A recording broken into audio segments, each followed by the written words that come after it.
The first light of dawn breaks gently over the hills of Attica, spilling across the tiled rooftops and narrow streets of Athens. The air is cool, carrying with it the faint smell of olive groves that stretch beyond the city walls, and the sea breeze drifting in from the Saronic Gulf. Roosters crow in courtyards, their calls echoing against whitewashed walls.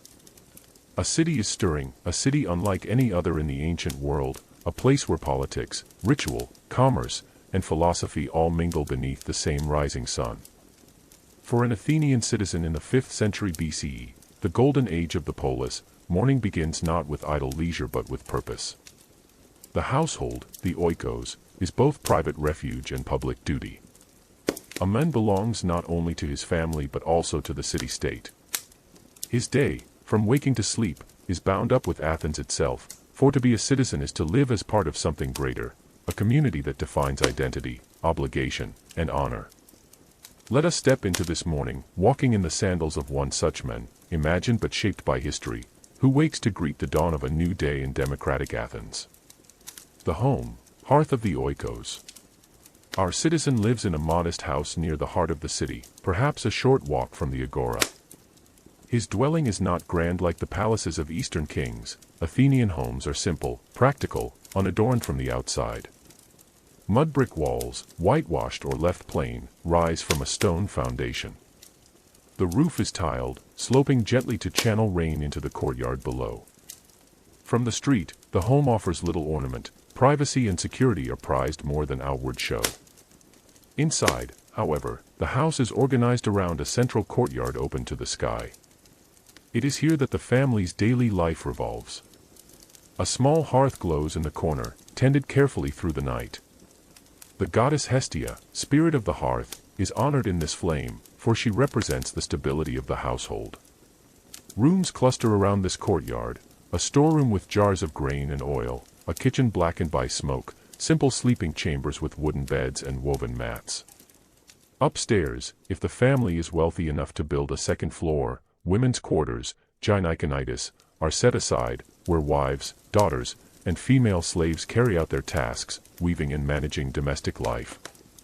In our citizen's home, the courtyard stirs with life as dawn breaks. The man stretches from his bed, the smell of smoke and bread mingling in the morning air. His wife, already awake, stirs coals for the fire, while a servant girl prepares water for washing. Children shuffle sleepily, rubbing eyes and yawning. The house may be modest, but it is a microcosm of Athens itself, ordered, hierarchical, yet bound by shared labor and devotion. Morning cleansing. Before any duty, political, religious, or domestic, comes cleansing. Our Athenian splashes cool water from a clay basin onto his face and arms. Soap, as we know it, is absent. Instead, Athenians often rub themselves with olive oil, then scrape it off with a strigil, removing dirt and refreshing the skin. It is not only practical but also ritualistic, a way of beginning the day renewed. For wealthier citizens, slaves may assist, holding basins and towels. For poorer men, the act is solitary. But whether rich or modest, the practice connects all Athenians in a rhythm of bodily care that reflects both hygiene and respect for the self as citizen. The body matters in Athens, not only for health but for participation. To sit in the assembly, to serve on a jury, to fight as a hoplite, one must be presentable and strong. The citizen's body is an extension of the polis, and caring for it is part of caring for the state. The first meal. Breakfast is a humble affair, called akritisma. Our citizen sits at a low wooden table or on a bench in the courtyard, sharing a simple meal with his household. Barley bread, coarse but filling, is the staple. It is dipped into wine diluted with water, making it easier to eat. Figs, olives, or cheese may accompany it if the household is fortunate. This is no feast. Athenians reserve lavish meals for later in the day or for symposia. Morning food is practical, fuel for labor and civic duty. The children nibble bread, the wife ensures everyone is fed, and slaves or servants bring water and sweep the courtyard. Conversation flows as easily as the morning wine. The father might ask his sons about their lessons at school, the letters they are learning, the poems of Homer they recite, the exercises at the wrestling ground. He may instruct them in values, courage, moderation, respect for the gods, love of the polis. His daughters, by contrast, remain mostly in the women's quarters, their education centered on domestic skills and household management. The family unit, like the city, rests on division of roles. Each has duties, and through fulfilling them, harmony is maintained. Stepping into the streets. Once breakfast is finished, our citizen prepares to step into the streets of Athens. His wife remains to oversee the oikos, spinning wool, managing stores, instructing slaves. He, however, belongs to the public sphere, where politics, commerce, and duty await. He dons a simple woolen tunic, belted at the waist, and drapes a cloak, the himation, over his shoulder. Sandals are strapped to his feet. In winter, the cloak is wrapped tightly for warmth. In summer, it is light, allowing the breeze to cool the skin. As he leaves, he passes through the wooden door into a narrow street. The lanes of Athens are not straight but winding, crowded with neighbors, animals, and children. Chickens peck at dust, women carry jars of water from the fountain, merchants push carts toward the agora. The smell of bread from bakers mingles with the tang of tanneries. Dogs bark, donkeys bray, men call greetings to one another. Athens is alive, bustling from the earliest hours, a city of tens of thousands compressed within its walls, sustained by labor and bound by the rhythm of civic life. The sound of the polis. What distinguishes Athens from other cities is not just its size or wealth, but its voice. Everywhere in the streets, men talk about politics, trade, philosophy, and gossip.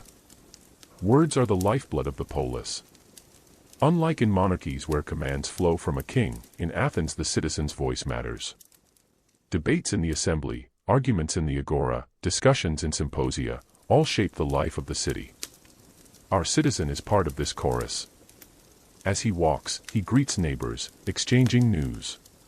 Perhaps word spreads of an upcoming festival for Athena, or a rumor of war with Sparta, or a trial to be held in the law courts. Each man has an opinion, and each opinion contributes to the current of public life. The hum of voices is not noise but music, the sound of democracy in practice. Morning duties ahead. The citizen's morning will take him to different destinations depending on the day. He may head to the agora, to buy goods or to speak with fellow Athenians. He may climb the Pnyx, where the assembly meets, to vote on matters of war and law. He may serve as a juror in the courts, listening to arguments and casting judgment. He may even train with his hoplite companions, preparing for military service. Whatever his destination, the morning is the time to begin public life. His household depends on him, but so too does Athens. For in this city, a man is not fully himself without his polis, and the polis is not whole without its citizens. Reflection. Welcome to Background Historian. Tonight, we step into the world of ancient Athens, not through battles and legends alone, but through the eyes of an ordinary citizen living in the heart of the polis. Together we will follow him from dawn to dusk, exploring his home and family, the bustling agora, the sacred temples, the assembly where democracy was born, and the quiet rituals that shaped daily life. Across 20 immersive episodes, we will see how every part of the day, from a simple breakfast of bread and figs to debates on the Pnyx or feasting at a symposium, reveals the rhythm of a civilization that still echoes through time. This is the story of what it meant to awaken, to work, to speak, to worship, and to belong in the city of Athens. As the sun rises higher over the Acropolis, casting long shadows across temples and homes, we see Athens coming fully awake. Our citizen has left his hearth, shared a meal, washed and clothed himself, and now steps into the public sphere. His life is ordinary, yet extraordinary, for in this city, every ordinary man shares in the extraordinary experiment of democracy. Morning is not just the beginning of the day, it is the reminder of belonging. Belonging to family, to neighbors, to ancestors, and above all, to Athens. The hum of voices in the streets, the smell of bread, the gleam of marble on the Acropolis, all remind him that his life is intertwined with the fate of his city. Closing image. Picture the Athenian citizen as he pauses in the street, looking up toward the Acropolis where the Parthenon will one day rise in glory. Around him, the city stirs with energy, women at fountains, merchants with carts, boys hurrying to school. Ahead lies the agora, the Pnyx, the courts, the gymnasium. The day is just beginning, and with it, the endless dance of public and private life. Athens, the polis, is awake. The city of Athens may have been the stage of democracy, philosophy, and art, but its heartbeat lay in the household, the oikos. For the Athenian citizen, life began and ended here. Though the polis demanded his voice in the assembly, his arm in war, and his mind in courts and debates, the home was his anchor. It was where his family lived, his property was managed, his ancestors were honored, and his role as citizen was prepared and sustained. In this part of our journey, we explore the citizen's morning within the walls of his home, the rhythms of breakfast, the division of roles, the structure of the oikos, and the way domestic life shaped public duty. For Athens was not merely a collection of citizens, it was a collection of households, each a miniature version of the state, carrying within it the values, labors, and rituals that allowed democracy to thrive. The household as microcosm. In Athens, the household was more than private space, it was the foundation of citizenship. A man was not simply himself, he was defined by his family, his property, his slaves, and his obligations to the polis. The oikos managed land and resources, supported rituals, and raised the next generation of citizens. Without functioning households, the city itself could not survive. The oikos had a hierarchy. At its head stood the kyrios, the male citizen who controlled property, made legal decisions, and represented the family in public. His wife oversaw domestic management, weaving, and the raising of children. Children lived under the authority of their parents, with boys trained toward citizenship and girls prepared for marriage and domestic roles. Slaves worked both in and outside the home, some tending fields, others assisting with household tasks. The oikos was not equal, but ordered, reflecting the structure of the polis itself, hierarchy and duty, each part supporting the whole. Waking the household. As dawn breaks, the courtyard of the oikos stirs with activity. The wife and female slaves light the hearth, preparing bread from barley flour stored in clay jars. The grinding of grain on stone querns echoes softly through the house, a sound repeated in countless homes across Athens. Children rub sleep from their eyes, stretching on simple mats. Boys are washed and dressed by their mothers or slaves, preparing for lessons or training later in the day. Daughters help their mothers with tasks, fetching water or tending the hearth. The head of the household, our citizen, emerges into the courtyard, already washed from his morning cleansing. He greets his wife and children with a few words, nods to the servant tending the fire, and seats himself for the first meal. The home is alive with movement, yet centered, each role clear and expected. The morning meal, akritisma. Breakfast in Athens was not luxurious. Called akritisma, it was simple and sustaining. The staple was barley bread, dipped into diluted wine. Figs might be added for sweetness, olives for salt, or cheese if available. The citizen eats with his family, though the arrangement depends on wealth and custom. Men often ate quickly before heading into the public sphere. Women and children might eat later, after duties were begun. Slaves ate separately, often after serving the household. The wine, mixed always with water, was not indulgence but necessity. It sanitized the drink, offered energy, and made even coarse bread easier to consume. The citizen dips bread into the clay cup, chewing slowly as he discusses the day with his sons. His wife listens, occasionally contributing, though her concerns remain tied to the household. It is a humble meal, yet symbolic. The polis may be sustained by great debates, battles, and rituals, but it is also sustained by bread, olives, and wine shared in countless courtyards each morning. The role of women. As the citizen prepares for his public duties, his wife turns to hers. In Athens, women were not part of political life. They could not vote, hold office, or speak in the assembly. Yet their role in the oikos was vital. The wife managed stores of grain, oil, and wine. She directed slaves in spinning and weaving wool into cloth, ensuring the household had garments and bedding. She supervised the preparation of food, maintained the hearth, and oversaw the upbringing of children. the gyneconitis, the women's quarters, was her domain. Here she and her daughters spun wool on distaffs, wove it into cloth on looms, and dyed fabrics with natural pigments. This labor, though unseen in public, clothed the household and symbolized feminine virtue, diligence, modesty, devotion to family. The wife also carried religious duties. Household shrines to gods and ancestors were tended by her, ensuring divine favor upon the oikos. In festivals, she joined other women in processions and rituals, contributing to the spiritual fabric of the polis. Though excluded from politics, women were guardians of continuity. Without them, the household, and therefore the city, could not endure.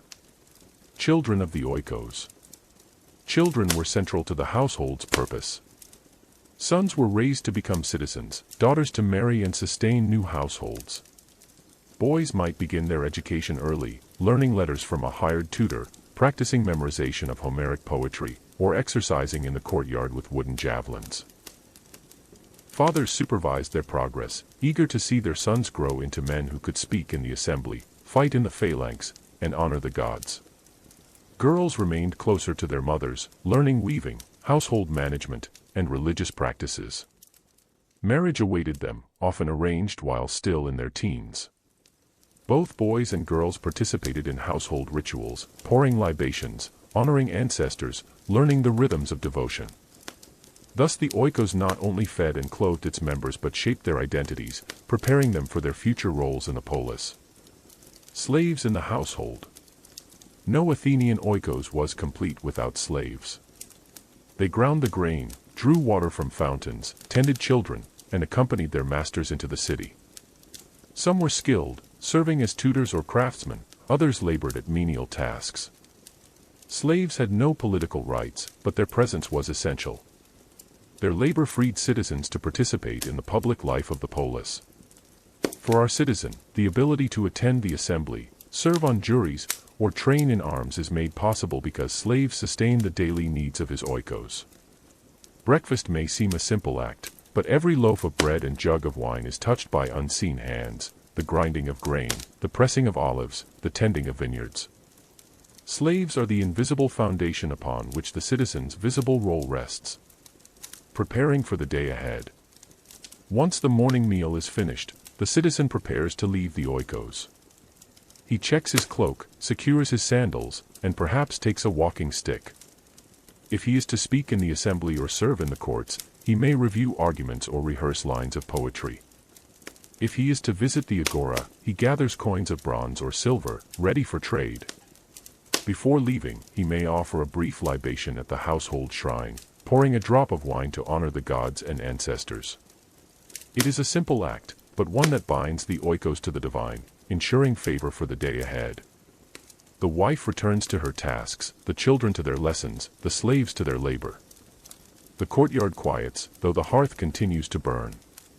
The oikos remains the center, even as the citizen steps into the larger life of Athens. The oikos and the polis.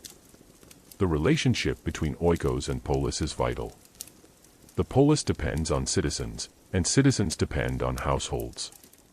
The man who debates on the Pnyx or casts judgment in the courts does so as the representative of his oikos. His voice carries not only his own weight but that of his family, property, and ancestors. In turn, the polis protects the household. Laws guard property, courts settle disputes, armies defend land. Festivals honor gods who sustain fertility and abundance. The polis and the oikos are bound in mutual support, each incomplete without the other. Thus, the simple act of breakfast, bread dipped in wine, olives shared at dawn, is not merely sustenance but the renewal of the bond between private and public, family and city, mortal and divine. Reflection. The oikos may appear modest, but it is the hidden engine of Athenian greatness. Without its order, citizens could not serve in the assembly, juries, or army. Without its labor, Athens' democracy and culture would falter. By beginning our day here, we understand that the foundation of Athens is not marble temples or public debates but households like this one, courtyards alive with family, women at looms, children at lessons, slaves at tasks, men preparing for duty. The greatness of Athens rests on countless mornings such as these, repeated across the city. Closing image. Picture the courtyard as the citizen steps out into the street. Behind him, his wife tends the hearth, his sons prepare their lessons, his daughters weave at the loom, slaves grind grain in the shadows. Ahead lies the agora, the assembly, the courts.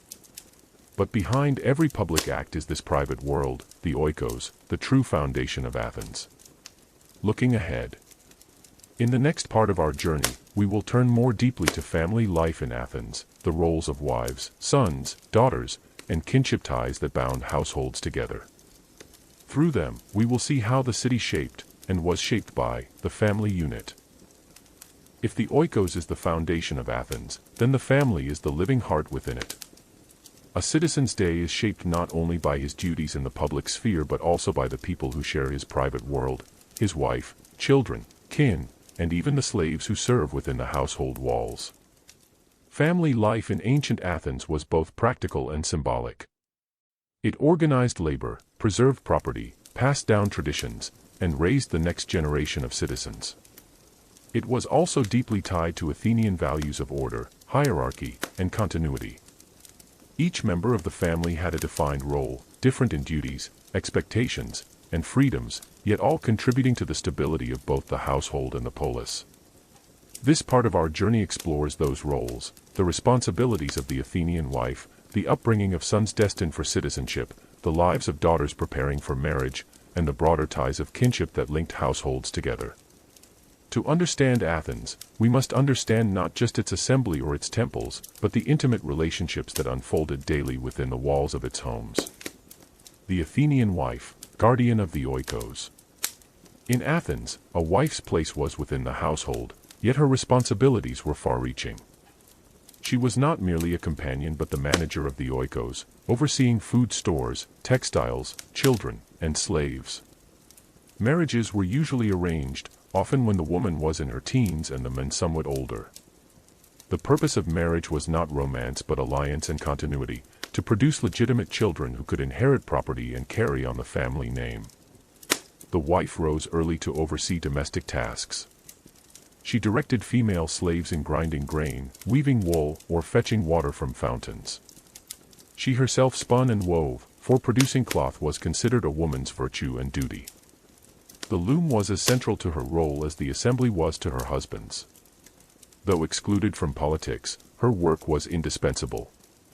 She ensured that the oikos functioned smoothly, that meals were prepared, clothing made, and children taught respect for tradition. She was guardian of the hearth and manager of the hidden economy of the household. Without her diligence, the citizen could not step freely into public life. The wife also carried religious duties.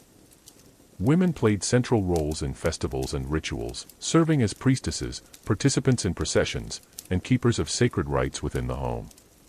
Through religion, women held spiritual authority that balanced their exclusion from politics. Sons, preparing for citizenship. For sons, the household was the training ground for citizenship. From birth, their lives were oriented toward the moment when they would become full members of the polis, able to speak in the assembly, serve on juries, and fight as hoplites. As boys, they remained close to their mothers and nurses, cared for in the early years within the women's quarters. But as they grew, their fathers increasingly guided them, emphasizing virtues of courage, moderation, and loyalty to Athens. Education, though private, was central. Wealthier families hired tutors to teach reading, writing, arithmetic, and above all, poetry, the verses of Homer and Hesiod, recited and memorized until they became second nature. These stories of gods and heroes taught moral lessons as much as literary skills. Boys also trained in music, learning to play the lyre or sing, for music was believed to cultivate harmony of the soul. Physical education came through wrestling schools and gymnasia, where boys learned to run, wrestle, throw javelins, and build the strength needed for military service. By the age of 18, a young man entered the ephebic training, a 2-year program that prepared him for full citizenship. He swore an oath to defend Athens, respect its laws, and honor its gods.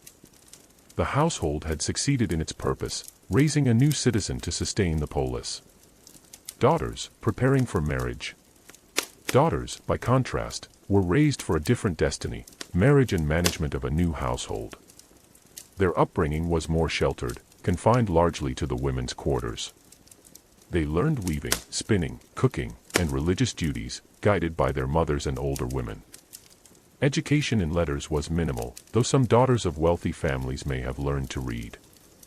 For the most part, their training focused on domestic skills and moral virtues: modesty, obedience, devotion to family.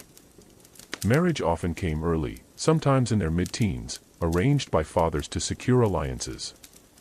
A daughter's dowry, property given by her family, ensured her support in her husband's household. Through marriage, families wove themselves into the fabric of Athenian society, creating networks of kinship and obligation. Though excluded from politics, daughters carried forward traditions of domestic economy and religion. In festivals, they joined processions, carried sacred objects, or served as priestesses. In this way, their lives remained tied to the spiritual and cultural heart of Athens. Kinship and extended family. Beyond the immediate household, kinship ties, genos and phratries, were vital in Athens. Families belonged to larger clans that traced descent to common ancestors. These groups organized rituals, marriages, and inheritance, linking individual households into broader networks of obligation. A citizen relied on kinship ties for support in disputes, alliances in politics, and protection in crises. Funerals and festivals reinforced these bonds, as extended families gathered to honor the dead and celebrate the gods. Thus, the family was never isolated. It was part of a larger web, binding citizens together in ways that extended beyond blood. In Athens, the personal and political were inseparable. Daily family interactions. In the morning, as the citizen eats his simple breakfast, the family gathers briefly. Sons may sit at his side, eager to hear his words of advice. Daughters linger in the background, helping their mother with bread and figs. The wife ensures the household runs smoothly, checking stores of oil and grain, while slaves move quietly to complete their tasks. There may be small moments of affection, a father ruffling his son's hair, a mother soothing a crying child. But family interactions are framed by duty and role. Affection exists, but it is bound up with expectation. The son must grow into a citizen, the daughter into a wife, the wife into a manager of the oikos. The citizen himself feels pride not only in his personal identity but in his household. His son's progress at school, his wife's skill at weaving, his daughter's modesty, all reflect his success as head of the oikos. His family is an extension of his own honor. The household and memory. The family also carried the burden of memory. Ancestors were honored through rituals at household shrines. Libations of wine and offerings of food connected the living to the dead. Sons learned to honor their fathers and forefathers, while daughters prepared to continue these traditions in their husbands' homes. In this way, the household was not only present but past and future. It preserved continuity across generations, ensuring that the names and deeds of ancestors were never forgotten. For Athenians, memory was sacred, binding the family to the polis and the polis to the gods. Reflection. Family life in Athens was not equal, but it was ordered. Each member had a role, and through these roles, the household and the city were sustained. The wife managed the domestic sphere, the sons prepared for citizenship, the daughters for marriage, the slaves for labor, the father for public duty. To modern eyes, this hierarchy may seem rigid, but to Athenians it was natural, even necessary. Without order in the oikos, there could be no order in the polis. The stability of democracy, the brilliance of philosophy, the splendor of temples, all rested on the quiet labor of families across the city. Closing image. Picture an Athenian courtyard at dawn. A wife at the loom, daughters carrying jars of water, sons reading verses of Homer, a father preparing to step into the agora. Around them, the hearth glows, connecting them to ancestors and gods. This is family life in Athens, ordered, purposeful, sustaining both household and city. Looking ahead. In the next part of our journey, we will follow our citizen beyond his household into the streets of Athens. There, among neighbors, shops, and fountains, we will see the vibrant daily life of the city unfolding in every alley and square. The oikos may be the foundation of the Athenian citizen's life, but once he steps through his doorway into the winding streets, he enters the living body of the city. Athens was no carefully planned grid like later Roman towns. It grew organically, shaped by hills, paths, and human necessity. Its streets were narrow, twisting, and often crowded, alive with the sounds of animals, neighbors, vendors, and laughter. For the citizen, leaving his household meant rejoining the shared space of the polis. Here, in the lanes and alleys, he encountered the rhythms of daily life, neighbors exchanging news, merchants moving goods, artisans at work, and children darting between doorways. The streets carried him toward the agora, the fountains, the temples, and the assembly. They were not simply passageways, they were the veins of Athens, carrying the lifeblood of its people. In this part of our series, we walk with our citizen into those streets. We see what he sees, hear what he hears, and feel the pulse of a city at its height. The shape of the streets. Athens' streets were far from grand. They were narrow, sometimes so tight that two carts could not pass side by side. The walls of houses pressed close, plain and unadorned, their small windows barred or shuttered. Unlike modern cities where homes announce wealth with facades, Athenian houses hid their interiors behind simple exteriors, offering privacy from prying eyes. The streets were dusty in summer, muddy in winter. Rainwater ran down open drains, sometimes carrying waste. Chickens scratched in the dirt, goats bleated, donkeys brayed. The smell of smoke from hearths mingled with the tang of leather from tanneries, the sweetness of figs from baskets, and the sourness of fish being carried in from the harbor. Yet despite the lack of grandeur, the streets were vibrant. They were filled with life, voices, and energy, a reflection of the democracy itself, where wealth and status mattered less than the participation of citizens in public affairs. Neighbors and gossip. The first encounters in the morning streets are with neighbors. Greetings are exchanged with a nod, a word, sometimes a handshake. Athens is large, but within neighborhoods, faces are familiar. Everyone knows whose son is studying with which teacher, whose daughter is preparing for marriage, whose household has prospered or declined. Conversation flows easily, often centered on politics. News from the assembly spreads quickly, rumors of debates about war, taxation, or festivals. Citizens speculate on speeches given, alliances forming, and proposals that may soon come to a vote. For Athenians, politics is not distant, it is the subject of daily gossip, as common as talk of weather or harvest. Other news circulates too, stories of merchants arriving from distant lands, travelers bringing tales of Persia or Egypt, artisans boasting of new commissions. The city hums with exchange, not just of goods but of words. Artisans at work. As the citizen walks further, he passes workshops where artisans labor. Potters sit at their wheels, shaping clay into amphorae for wine and oil. The air smells of earth and smoke from kilns. Black figure and red figure designs, painted with mythological scenes, dry in the sun.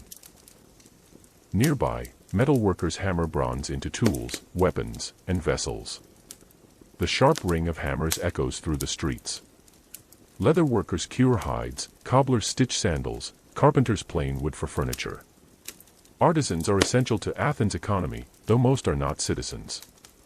Many are medics, resident foreigners allowed to live and work in the city but denied political rights. Some are slaves, owned by wealthier citizens who profit from their labor. For the Athenian citizen, these workshops are part of the city's vitality. Though he does not work here himself, his status frees him from such trades. He depends on these artisans for the tools, vessels, and goods that sustain his household. Children in the streets. The streets are also full of children. Boys carry tablets and lyres, hurrying to lessons with their tutors. They recite lines of Homer under their breath, eager not to stumble in class. Girls walk beside mothers or slaves, carrying water jars or baskets, their eyes lowered modestly. Younger children play in the dust, rolling hoops, tossing balls, or playing games with knucklebones. Their laughter rises above the sounds of the marketplace. These children are the future of Athens, the boys as citizens, the girls as wives and mothers. Their presence reminds every adult that the polis endures not only through laws and battles but through generations. public fountains. At the heart of many neighborhoods are fountains, built by the city to provide water. Women and slaves gather here in the morning, balancing clay jars on their heads or shoulders.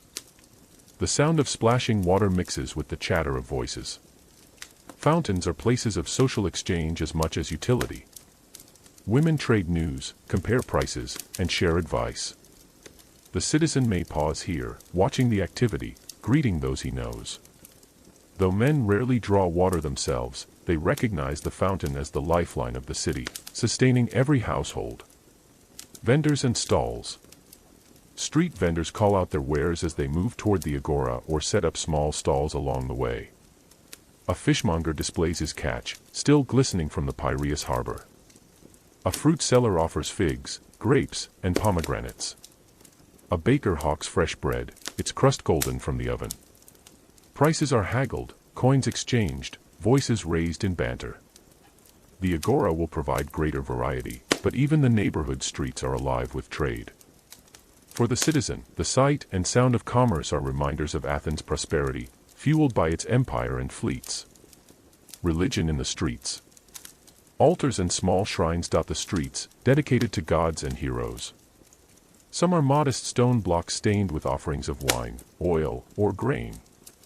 Others are larger, tended by priests or local families.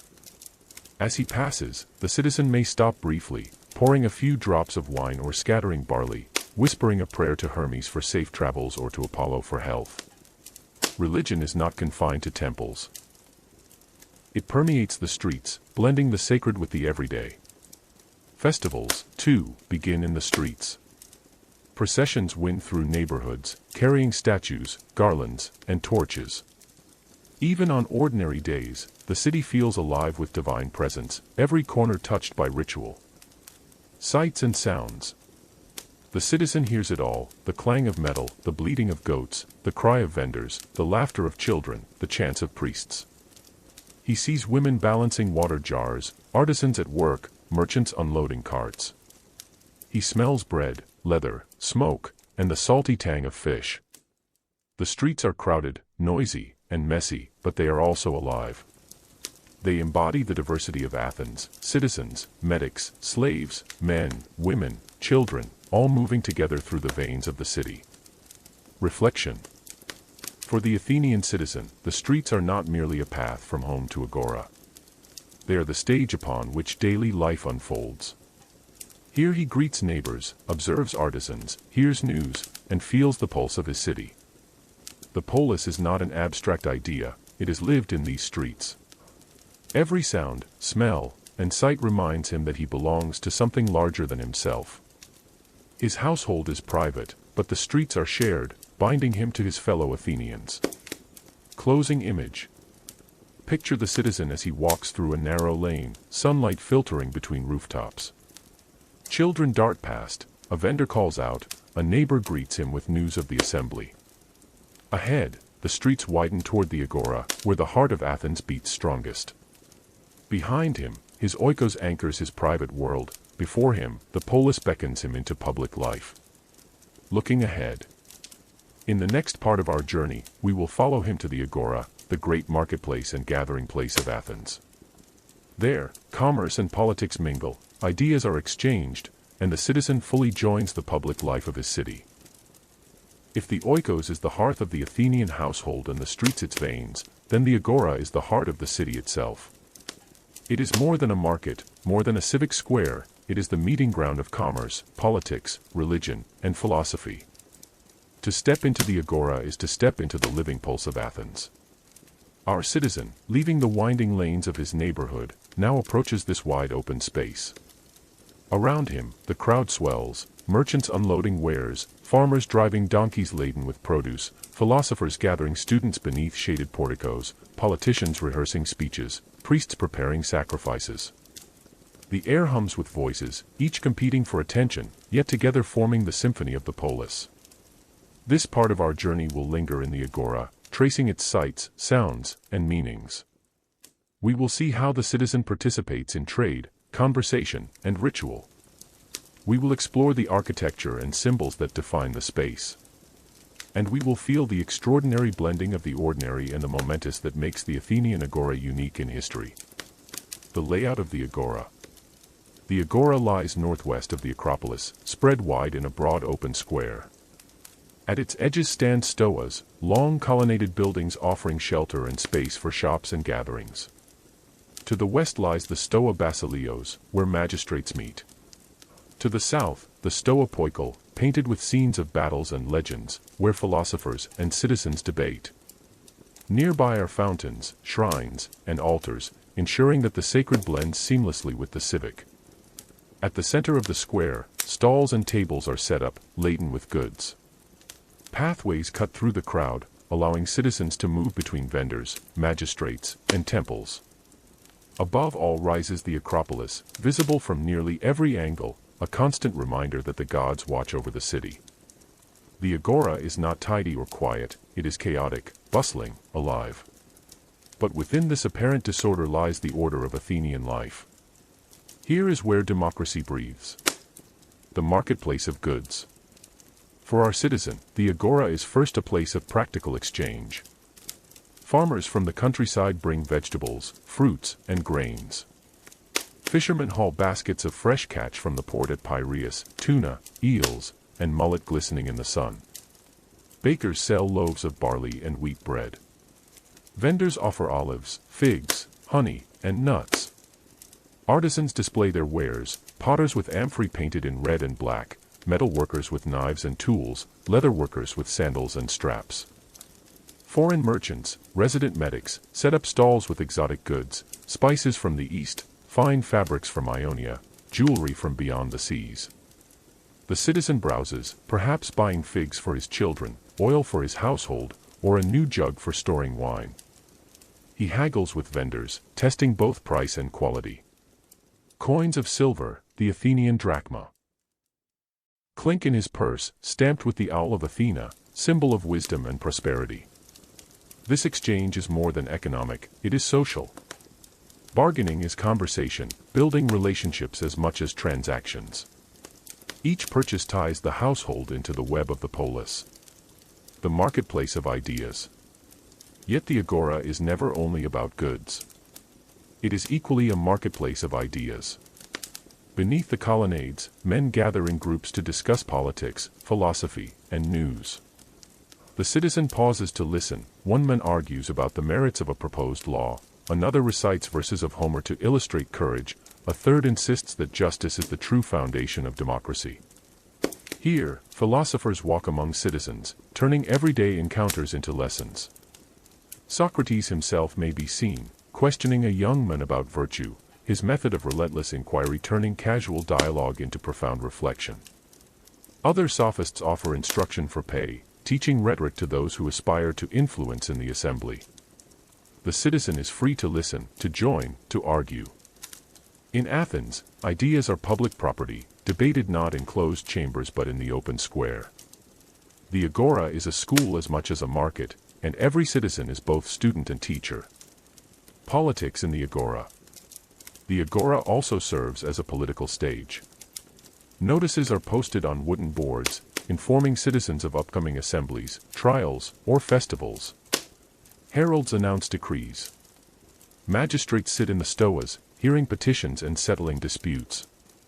Our citizen, curious, may stop at the stoa basileos, where officials oversee sacred laws. He might hear a trial announced, or watch as jurors are chosen by lot. Elsewhere, men rehearse speeches, practicing gestures and phrases they will deliver on the Pnyx. Politics is everywhere. It is not confined to official meetings but woven into the daily chatter of the agora. Every man has an opinion, every man is part of the debate. Even buying fish can turn into a political argument. What taxes should fund the navy? What strategy should be taken against Sparta? What honors should be given to generals? In Athens, politics is not the realm of a few, it is the lifeblood of the many. Religion in the agora. The sacred is never absent. Altars to Hermes, Zeus, and Apollo stand within the square. Priests perform sacrifices, the smoke of burning thighs rising toward the sky. Citizens pause to sprinkle barley or pour libations, ensuring that trade and debate remain blessed by the gods. Festivals often begin or pass through the agora. Processions wind their way across the square, garlands and songs filling the air. Statues of gods stand watch, their presence reminding all that divine order underpins human order. Even in the most practical of transactions, buying oil, selling grapes, religion is woven into the act. To dishonor the gods is to risk the city itself. The citizen knows this, and so he offers his prayers, even as he bargains for figs. Encounters with strangers. The agora also exposes the citizen to a world beyond Athens. Foreign merchants speak with strange accents, offering goods from Asia Minor, Egypt, or beyond. Their presence is tolerated and even welcomed, though they remain medics, outsiders without political rights. Slaves from distant lands also pass through, some serving masters, others offered for sale.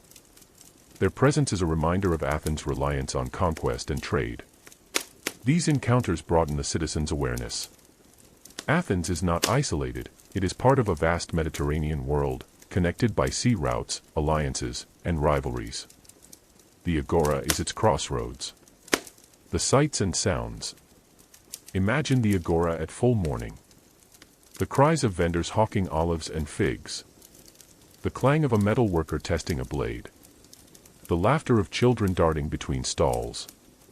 The steady hum of debate beneath colonnades. The chants of priests offering prayers. The scent of grilled fish, mingling with incense smoke. It is overwhelming yet invigorating. For the citizen, it is the experience of Athens itself, a city alive, free, and constantly in motion. Reflection. The agora is not simply a place the citizen passes through, it is the stage of his life as an Athenian. Here he trades for food, hears news, debates politics, learns philosophy, and honors the gods. It is the point where private life meets public life, where the oikos joins the polis. To stand in the agora is to feel the weight and freedom of citizenship. Every word spoken, every coin exchanged, every offering poured is part of the grand experiment of democracy. The citizen is reminded that he is not alone but part of a community bound by shared space, shared duty, and shared destiny. Closing image. Picture our citizen as he pauses in the agora, a fig in hand, listening to Socrates question a group of young men.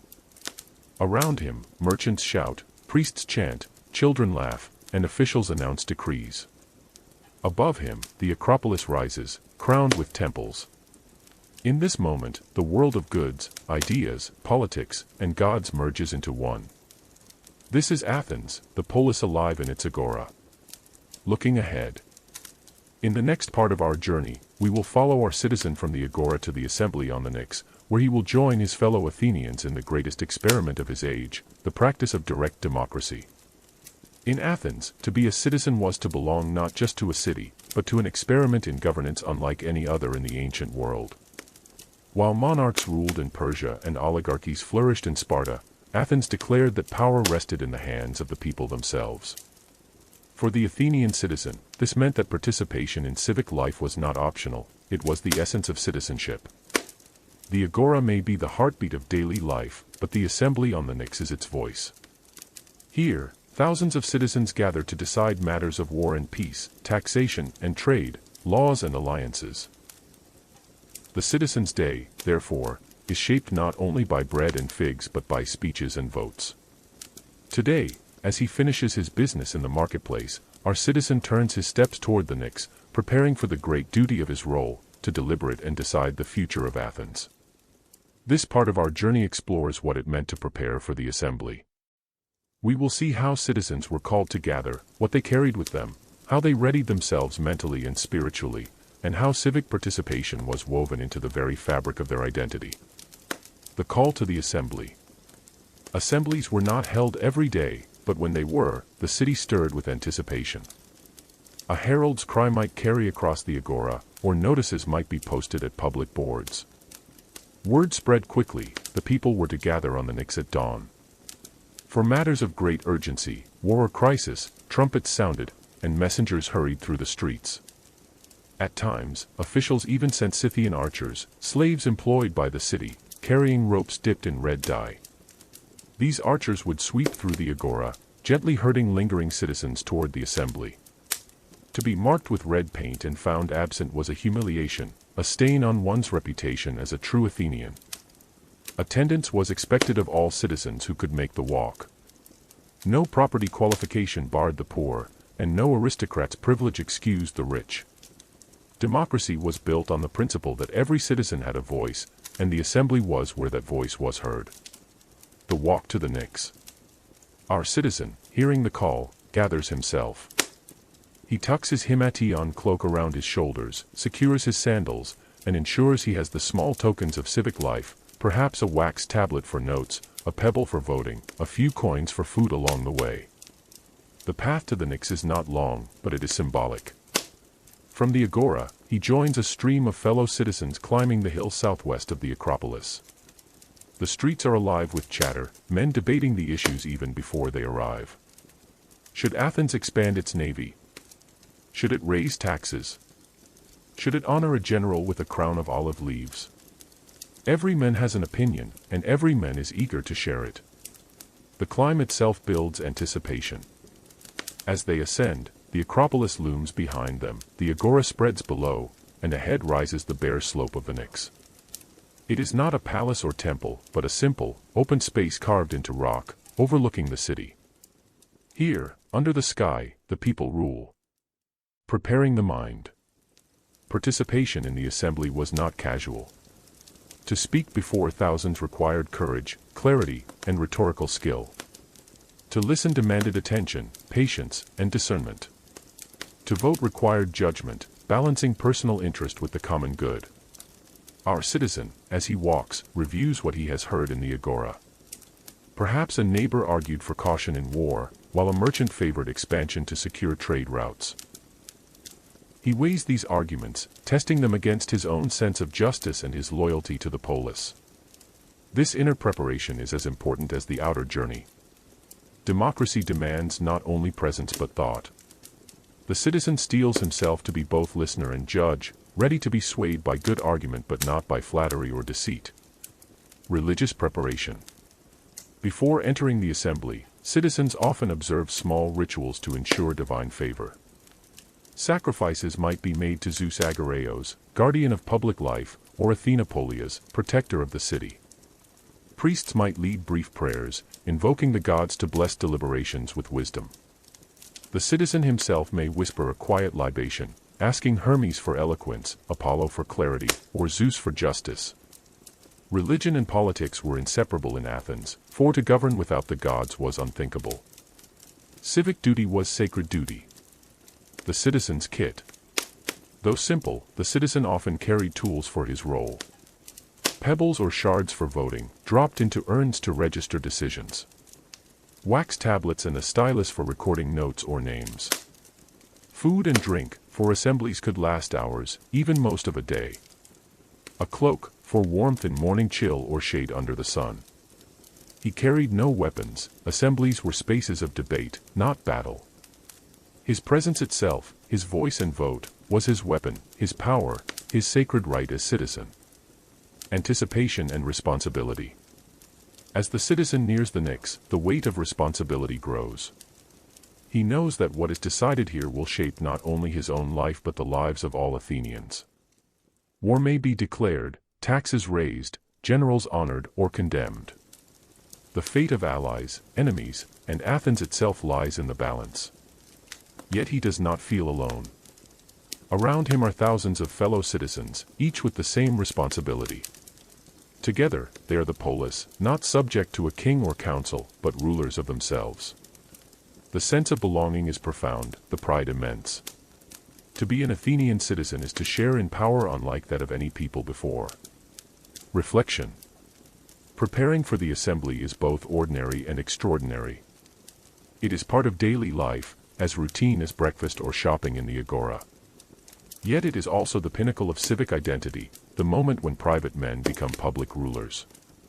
The walk, the conversation, the anticipation, the prayers, these are not mere preliminaries. They are rituals of democracy, binding individuals into a collective voice. Our citizen, climbing the Pnyx with his fellows, embodies the dream of Athens, that ordinary men, through speech and vote, may govern themselves. Closing image. Picture the citizen as he reaches the crest of the Pnyx. Before him stretches a wide stone platform, already crowded with men. Below lies Athens, the agora, the acropolis, the streets, the oikos of every family. Above, the sky is vast, the sun bright. Here, in this open air, decisions will be made that echo through history. The citizen breathes deeply, ready for his duty. The assembly is about to begin. Looking ahead. In the next part of our journey, we will remain on the Pnyx and experience the assembly itself, the speeches, the debates, the votes, and the living practice of democracy in its earliest form. The Pnyx is no palace or temple. It is a rocky hillside, open to the sky, carved into terraces where citizens gather. And yet, upon this bare slope unfolds one of history's greatest experiments, direct democracy, where decisions are made not by kings or aristocrats but by the citizens themselves. Our citizen, having walked from his oikos through the busy streets and agora, now joins the swelling crowd. He is not a spectator here. He is a participant, one voice among thousands. To sit on the Pnyx is to carry the weight of Athens itself. Every speech, every vote, will shape the life of the polis. In this part of our journey, we step into the assembly, exploring how it functioned, what it felt like, and what it meant for the men of Athens to govern themselves. The setting of the Pnyx. The Pnyx lies southwest of the Acropolis, its rocky slope cut into a semicircular space. At its base stands a simple stone platform, the bema, where speakers address the crowd. No thrones or gilded halls, the bema is plain, its power derived not from ornament but from the voices raised upon it. Citizens sit or stand on the slope, their cloaks spread on the ground or draped across their shoulders. The assembly may number in the thousands, though not all 30,000 or so citizens attend at once. Attendance varies, depending on the urgency of the issues. On some days, the hill teems with men, on others, fewer gather, their voices still binding. From the Pnyx, the view sweeps across Athens, the Acropolis crowned with temples, the agora bustling below, the long walls stretching toward the port of Piraeus. The sight reminds every citizen that what they decide here touches every stone and every life in the city. Opening the assembly. As the sun rises higher, officials known as the Prytaneus, members of the council chosen by lot, call the assembly to order. Trumpets sound, silencing the crowd. Priests step forward, offering prayers and sacrifices to the gods. A white fleece is spread on the ground as an altar, and the thigh bones of animals burn, their smoke curling skyward. The herald calls out, "Who wishes to speak?" With these words, the assembly begins. The right to speak. In Athens, the right to speak was sacred. Any citizen, whether rich or poor, could mount the bema and address the assembly. It was a radical equality, not the birth of a noble, but the courage of the individual voice, that granted influence. Our citizen listens as the first speaker, perhaps a general, strides forward. He raises his hand for silence, then begins to speak on matters of war. His voice carries across the crowd, strong and practiced. He warns of threats from Sparta, calls for ships to be launched, argues for alliances. Another man follows, perhaps a farmer, speaking plainly of the burden of taxes. He urges caution, pleading for peace. The contrast is stark, eloquent generals with fine cloaks, humble men with calloused hands. Yet both are heard, both respected, for both are citizens. Our citizen feels the thrill of this freedom. Here, on this hill, his voice is equal to any man's. He may not speak today, but he could. That possibility itself is empowering, binding him to the polis. The power of rhetoric. Speeches are not mere words, they are weapons. Rhetoric, the art of persuasion, is central to Athenian democracy. Men trained with sophists, learning how to argue, how to move a crowd with logic or emotion. Some appeal to reason, citing laws and precedents. Others appeal to passion, evoking fear of enemies or pride in Athens' glory. Some weave poetry into their speeches, quoting Homer to stir courage. The citizen listens critically, weighing not only the arguments but the motives. Who speaks for the common good? Who for personal gain? Who flatters, who warns, who inspires. Democracy demands judgment, and judgment requires vigilance. The murmur of the crowd. As speeches unfold, the crowd reacts. Approval is shown by shouts of praise, clapping hands, or raising arms. Disapproval is voiced in groans, jeers, or loud interruptions. The assembly is not silent, it is alive, a chorus of responses shaping the atmosphere. Our citizen joins in, nodding at reasoned points, murmuring disapproval at flatterers. He feels the collective power of thousands of voices, each small alone but thunderous together. This is not chaos, it is democracy. The noise is not distraction but expression, a reminder that decisions are born of many, not few. Voting. After debate, it is time to decide. The herald announces the motion: shall Athens send ships? Shall it raise taxes? Shall it honor a general? Voting is done by show of hands, or sometimes with pebbles or shards dropped into urns. Officials count, the majority rules, and the decision is binding. Our citizen raises his hand. It is a simple act, yet profound. In that moment, his will merges with the collective, shaping policy and law. He is not a subject obeying a ruler but a ruler himself, one among many. The experience of belonging. As the vote concludes, the citizen feels a deep sense of belonging. He has spoken, or at least listened, judged, and decided. His presence mattered. Without him, and others like him, the assembly could not function. The Pnyx is not comfortable. The sun beats down, the crowd jostles, debates drag on. Yet to sit here is to taste freedom. The hardships are small compared to the honor of self-rule. Athens is unique. Elsewhere, kings decree and subjects obey. Here, ordinary men govern themselves. It is fragile, imperfect, often contentious, but it is theirs. After the assembly. When the assembly adjourns, citizens rise, stretch, and begin their descent. Some linger, discussing speeches or outcomes. Others hurry back to the agora, their business resumed. Still others return to their oikos, reporting the day's decisions to their families. Our citizen walks back with neighbors, debating the speeches they heard. He feels both pride and weariness, for democracy demands much. Attention, judgment, time, and energy. Yet he would not trade it. The polis belongs to him, and he to it. Reflection. The assembly on the Pnyx reveals the heart of Athenian democracy. It is not polished or serene, but messy, noisy, and alive. It depends not on marble halls but on the voices of citizens. Its strength lies not in perfection but in participation. For our citizen, to sit on the Pnyx is both duty and privilege. It affirms his identity as an Athenian, his bond to neighbors, his role in history. The oikos may feed him, but the polis empowers him. Closing image. Picture the Pnyx at midday. The sun blazes, cloaks ripple in the breeze, voices rise and fall. A man stands on the bema, gesturing passionately, while thousands listen, argue, shout, and finally vote. Around them, Athens spreads, temples gleaming, ships in harbor, farms on hillsides. All of it depends on what is decided here, by men who are citizens and rulers at once. Looking ahead. In the next part of our journey, we will leave the Pnyx for the law courts, where citizens serve as jurors, listening to arguments and deciding justice. Just as the assembly is the voice of the people, the courts are their judgment.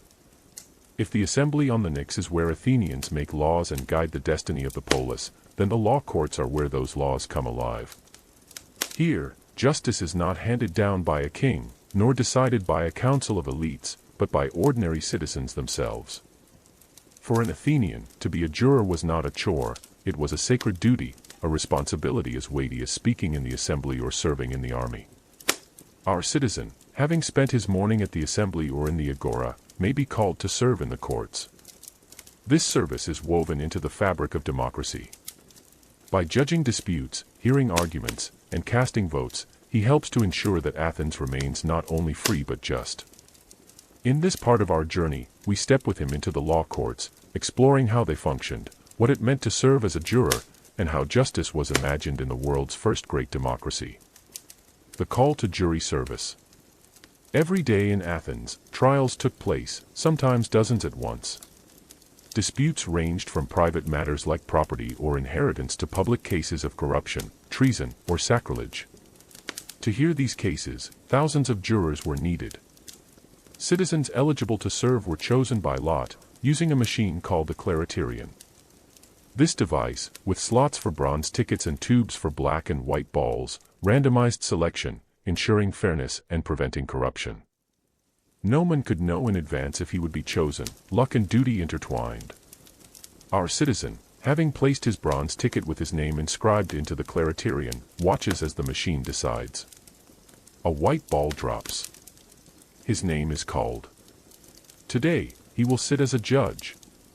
The walk to the courts. Athens had several courts, some under open skies, others within modest buildings. The largest, the Heliaea, could seat hundreds of jurors at once. The citizen joins his fellow Athenians as they make their way there, cloaks wrapped, tablets in hand. The atmosphere is both solemn and lively. Men chat as they walk, speculating on the cases they might hear. Some grumble about long speeches, others relish the chance to weigh arguments. Though diverse in wealth and background, they are united by their role, jurors of the polis.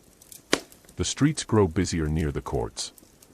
Litigants arrive with families and supporters, scribes carry documents, witnesses gather nervously. Vendors hover, selling bread, olives, and figs to sustain men through the long hours ahead. Entering the court. Inside the court, the citizen joins his panel. Depending on the case, juries might number 201, 501, or even over 1,000 men. The sheer size of these panels makes bribery nearly impossible. No one could sway so many. The jurors sit on wooden benches, cloaks draped across their shoulders. The magistrate presides, not as a judge but as an organizer, ensuring the rules are followed. The litigants themselves, the accuser and the accused, must argue their own cases. No lawyers represent them, their voices carry their fate. The citizen feels the weight of his role. He is not here to spectate. He is here to decide. The speeches. The trial begins with speeches.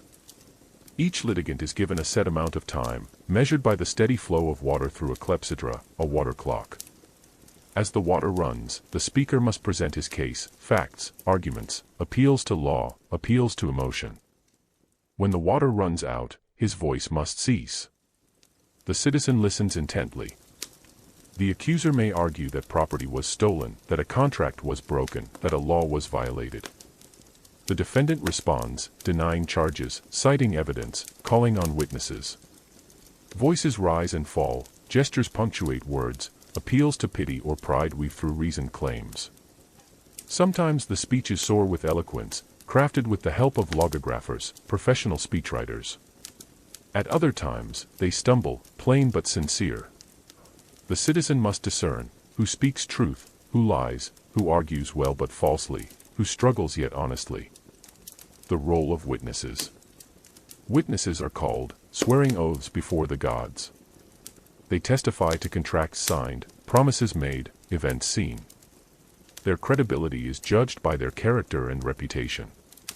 Slaves may testify only under torture, a chilling reminder of inequality in Athens. Yet their voices, however extracted, are sometimes used to sway juries. The citizen weighs every word, balancing human fallibility with divine expectation. Justice is not simple, it is a matter of judgment. The noise of the court. The court is no silent chamber. Jurors murmur among themselves, reacting to speeches. Some jeer at weak arguments, others nod in approval at strong ones. The atmosphere is charged, alive with opinion. Vendors may slip through, offering bread or figs. Children of litigants may be brought forward, weeping, to stir pity. The citizen feels pulled between reason and emotion, between law and humanity. This is the challenge of democracy, to judge not only with the mind but with the heart. Casting the vote. When speeches and witnesses conclude, it is time for the jurors to decide. No lengthy deliberations occur, each man votes according to his own judgment. The citizen is handed 2 bronze discs, one with a hollow axle, one with a solid. He chooses secretly, one disc for conviction, the other for acquittal. He slips his chosen disc into the urn for official votes, the other into a discard urn. In this way, his decision is recorded without revealing his choice. When thousands of discs are cast, the outcome emerges. The majority rules. The verdict is final. Our citizen casts his vote. It is a small object, a piece of bronze, but it carries the weight of a man's fate. He feels the gravity of his choice, the merging of his will with that of his fellow jurors. Together, they have spoken justice. Penalties and outcomes. If the defendant is found guilty, penalties are debated. Sometimes fines are imposed, sometimes exile, sometimes even death. In certain cases, both accuser and accused propose punishments, and the jury chooses between them. The citizen listens as options are argued. He considers mercy, deterrence, fairness. Once more, he casts his vote, shaping the destiny of another. The process is swift by modern standards, yet profound. Justice, in Athens, is not handed down from above, it rises from the collective decision of citizens. The citizen as judge. Leaving the court, our citizen feels a mixture of fatigue and pride. The trial has been long, the arguments intense, the weight of decision heavy. Yet he knows that his role was vital. Without citizens judging, Athens would have no justice. He reflects that he has been both ruler and judge today, making laws in the assembly, enforcing them in the court. This dual role defines his identity. He is not only a private man but a public one, bound inseparably to the polis. Reflection. The Athenian law courts reveal the radical nature of democracy. Justice is not monopolized by elites but entrusted to ordinary men. It is messy, noisy, emotional, and imperfect, but it is shared. For the citizen, jury service is both burden and honor. It demands time, attention, and judgment, but it affirms his belonging. To sit as a juror is to be the voice of justice, as to sit on the Pnyx is to be the voice of law. Closing image. Picture the court at midday. The sun slants through open walls, illuminating rows of citizens on benches. A speaker gestures passionately, water dripping steadily from the clepsydra. Jurors murmur, then cast their bronze discs. A life hangs in the balance, decided not by kings but by men of the polis. This is justice, Athenian style. Looking ahead. In the next part of our journey, we will turn from civic duty to military obligation. The citizen as hoplite, the soldier who defends the polis with spear and shield.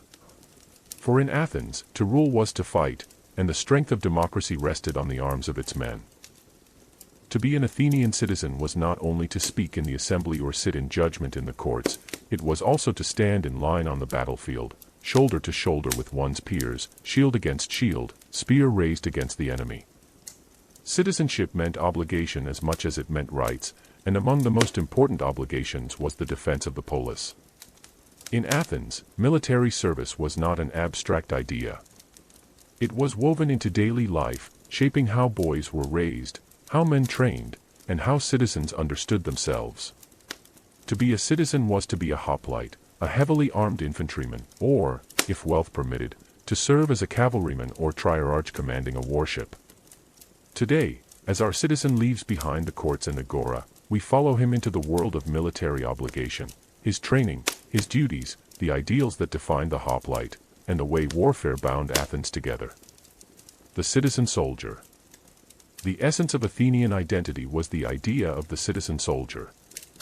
Unlike societies where armies were professional or mercenary, Athens relied on its citizens. Every man was expected to fight when called, bringing his own armor, training, and courage.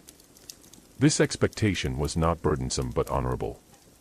Military service was both duty and privilege, marking the line between citizen and non-citizen. Slaves and medics could not serve as hoplites, only citizens bore this responsibility. To fight was to prove devotion to the polis.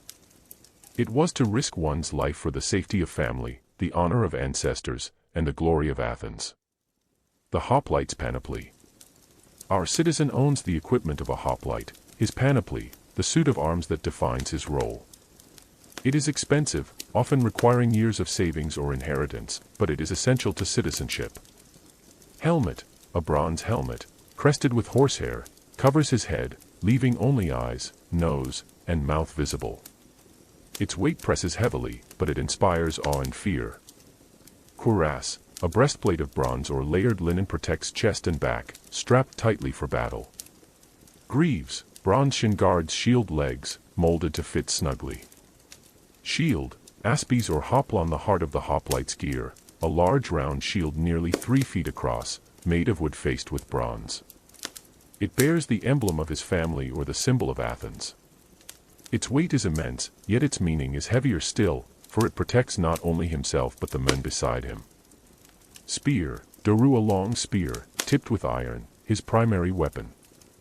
Sword. Xiphos, a short bronze blade for close combat, carried as a backup. Carrying these arms, the citizen becomes a hoplite, transformed from privateman to public warrior. His panoply is not just equipment but identity, marking him as one who defends Athens. Training of the youth. The path to military service begins in youth. Boys, as we saw earlier, are raised with physical training, running, wrestling, throwing the javelin. At 18, they enter the ephebic training, a 2-year period of instruction in arms, discipline, and loyalty. They swear an oath. I will never bring disgrace to my arms, nor desert my comrades. I will defend the temples and the hearths of my ancestors. I will transmit my fatherland not diminished but greater and better than I received it. This oath binds them not only to their city but to their ancestors and descendants. It is a promise of continuity, that each generation will guard the polis for the next. Our citizen remembers his own ephebic training, long marches, drills with spear and shield, nights spent guarding the borders of Attica. These memories shape his pride, reminding him that citizenship is earned through sweat and risk. The phalanx formation. The true strength of the hoplite lies not in individual skill but in collective unity. In battle, hoplites form the phalanx, a dense line of shields and spears. Each man's shield covers his left side and the right side of his neighbor. Alone, a shield is heavy; together, shields become a wall. In this formation, the citizen learns that survival depends on solidarity. To falter is to expose the men beside him. To stand firm is to protect not only oneself but the whole line. The phalanx embodies the spirit of democracy, many individuals bound into one body, each relying on the other, each equal in danger and honor. Our citizen feels this deeply. To fight is not only to protect his family but to stand with his fellow Athenians, rich and poor alike, shoulder to shoulder. Naval service. Athens, however, is not only a land power but a sea power. Its empire rests on its navy, its triremes cutting across the Aegean. Many citizens serve as rowers, sitting at oars for long hours, powering the sleek warships.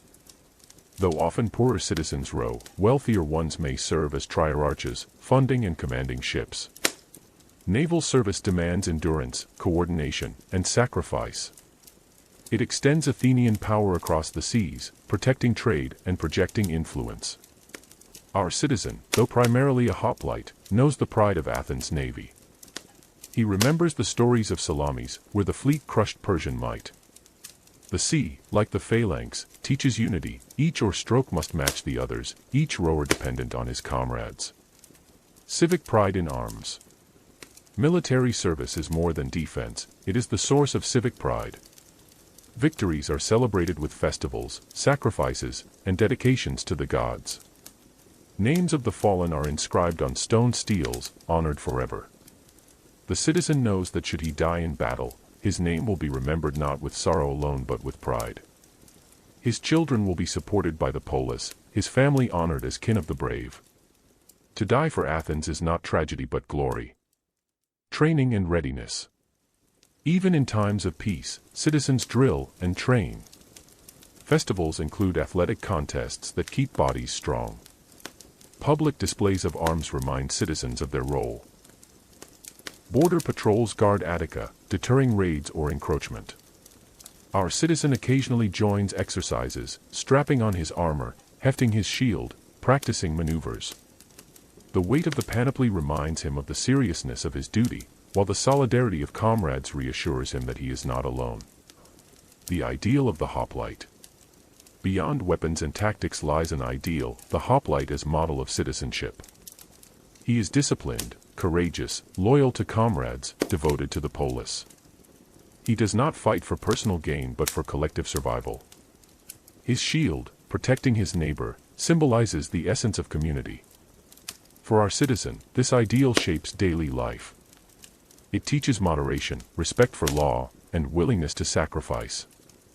In the assembly, in the courts, he remembers the phalanx, how each man's strength supports the whole. The lessons of war guide the practices of peace. Reflection. Military obligation defines the citizen as much as civic duty. To speak in the assembly is to guide Athens, to fight in the phalanx is to defend it. Both are inseparable, both essential. Our citizen understands this balance. He may spend his day in debate or judgment, but he knows that when the trumpet sounds, he must shoulder his shield and march. Citizenship is not words alone, it is deeds. Closing image. Picture the citizen at dusk, polishing his bronze shield in the courtyard of his oikos. His children watch as the gleam catches the last light of the sun. To them, it is not only a piece of armor but a symbol of their father's role, their family's honor, their city's safety. The hoplite ideal glows in the fading light, as enduring as Athens itself. Looking ahead. In the next part of our journey, we will explore religion and ritual, seeing how the gods shaped every aspect of daily life. For in Athens, no act, whether in war, politics, or the home, was complete without the presence of the divine.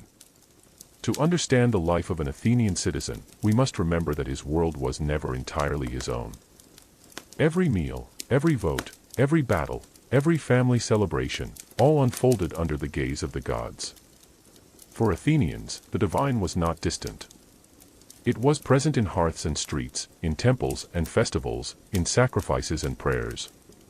Religion was not a matter of private belief but of public practice, woven into the fabric of daily life. To be a citizen was also to be a worshipper, guardian of rituals that bound city and cosmos together. A man who failed to honor the gods endangered not only himself but the whole polis. In this part of our journey, we walk with our citizen into the sacred rhythms of Athens, seeing how he honored the gods in household shrines, public rituals, festivals, and sacrifices. Through him, we glimpse a world where divine presence infused every act of civic and private life. The household shrines. The day often began with small offerings at the household shrine.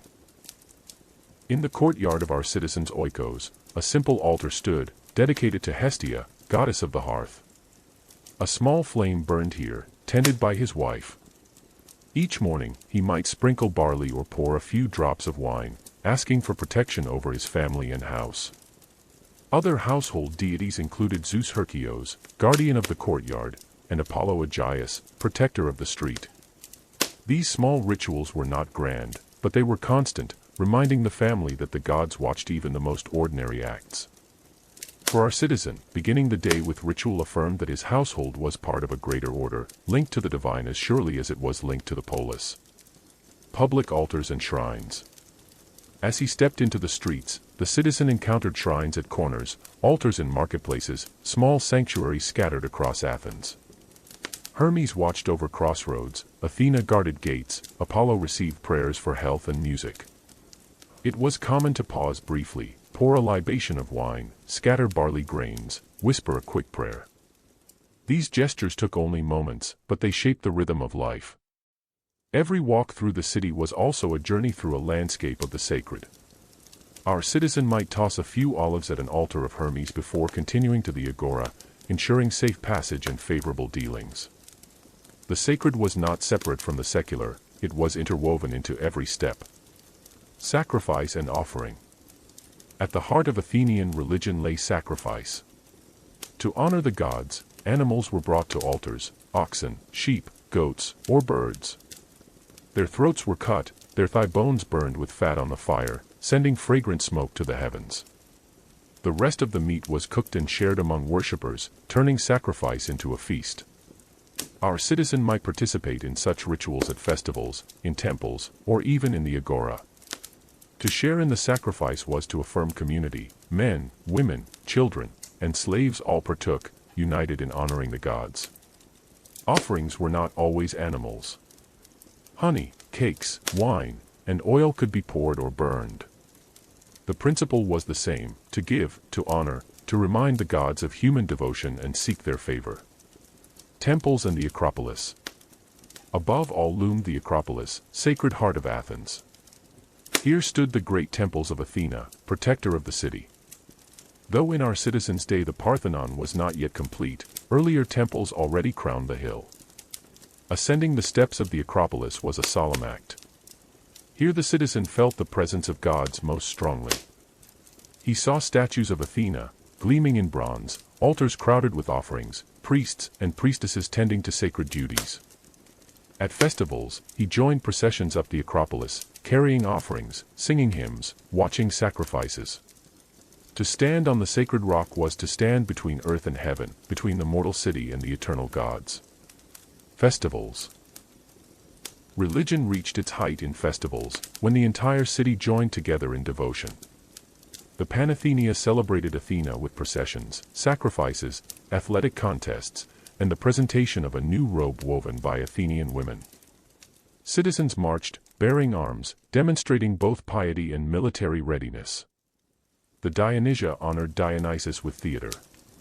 Plays by Aeschylus, Sophocles, and Euripides were performed, blending art with devotion.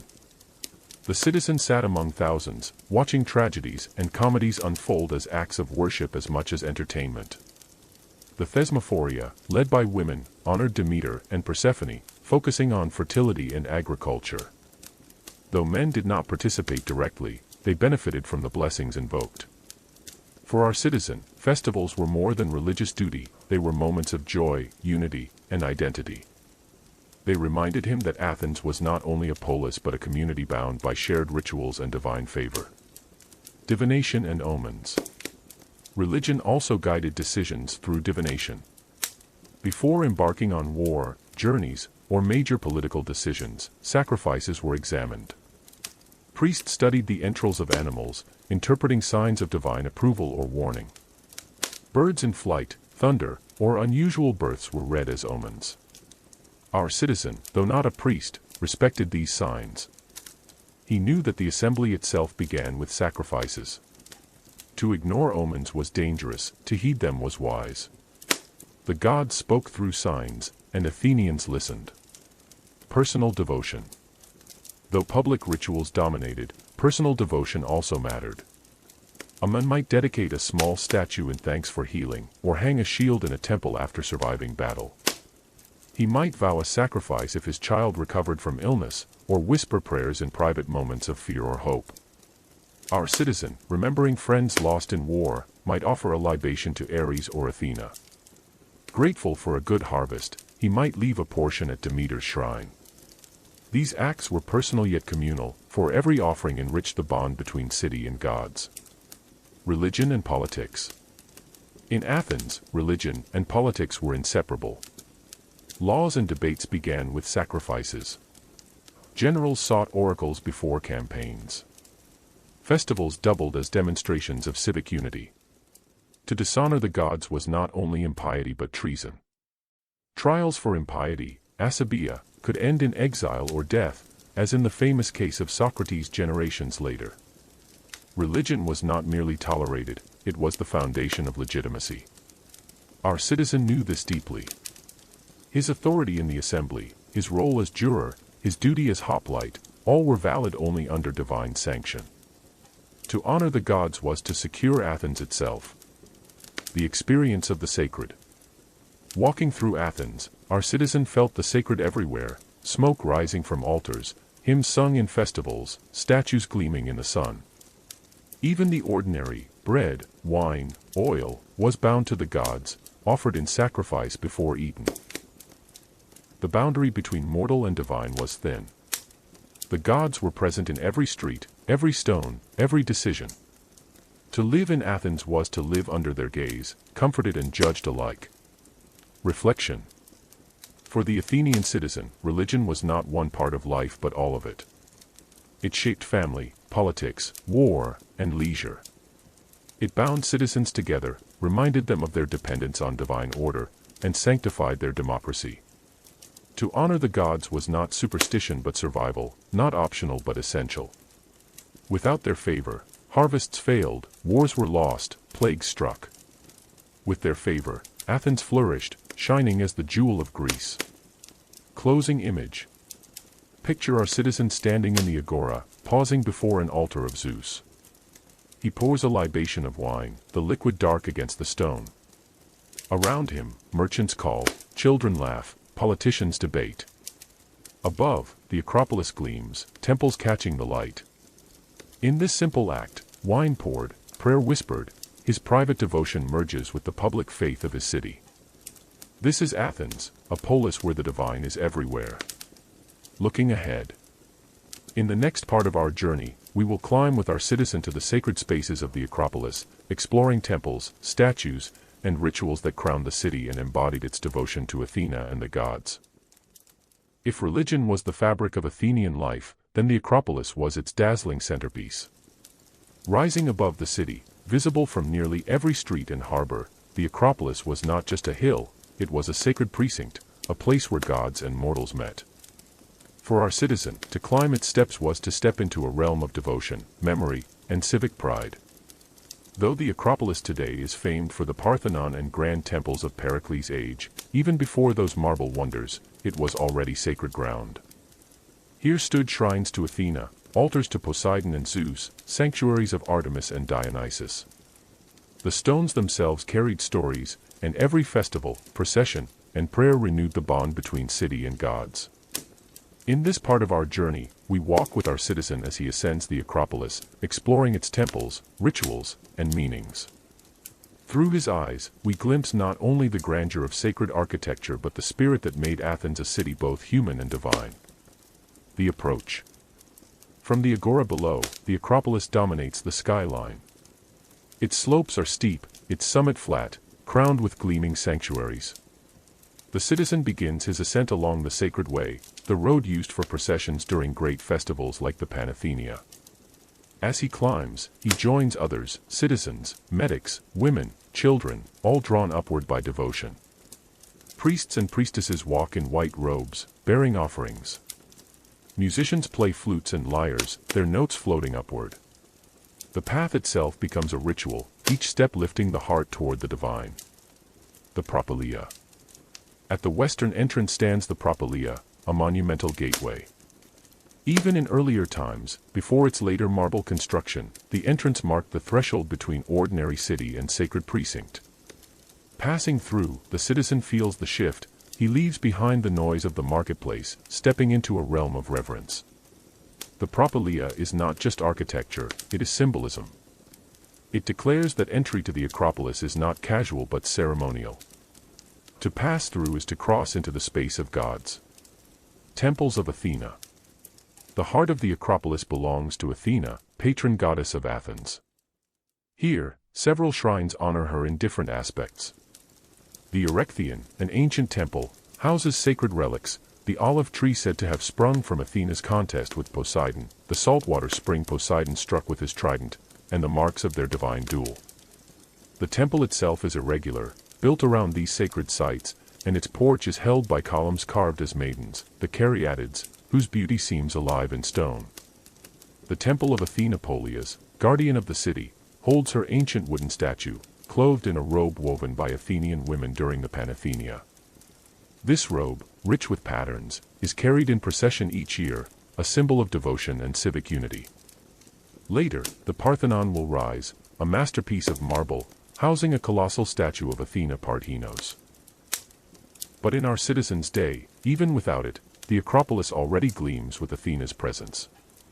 For the citizen, to stand before these temples is to feel both protection and pride.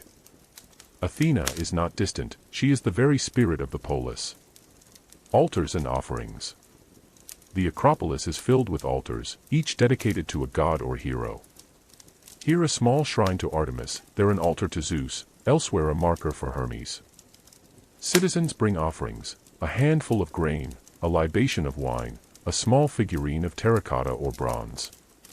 Our citizen pauses at an altar of Zeus Polis, offering barley and whispering a prayer for the safety of Athens. Around him, others do the same. Children gaze at statues, women carry baskets of fruit or flowers, priests chant hymns.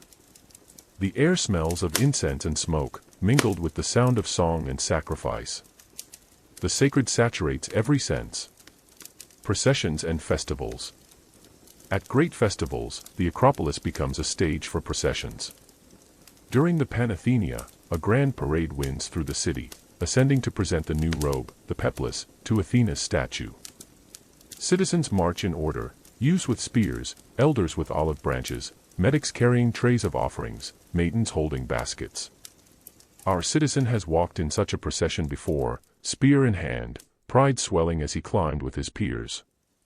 He remembers the sight of the peplos, woven with scenes of gods and heroes, draped upon Athena Polias as the crowd cheered.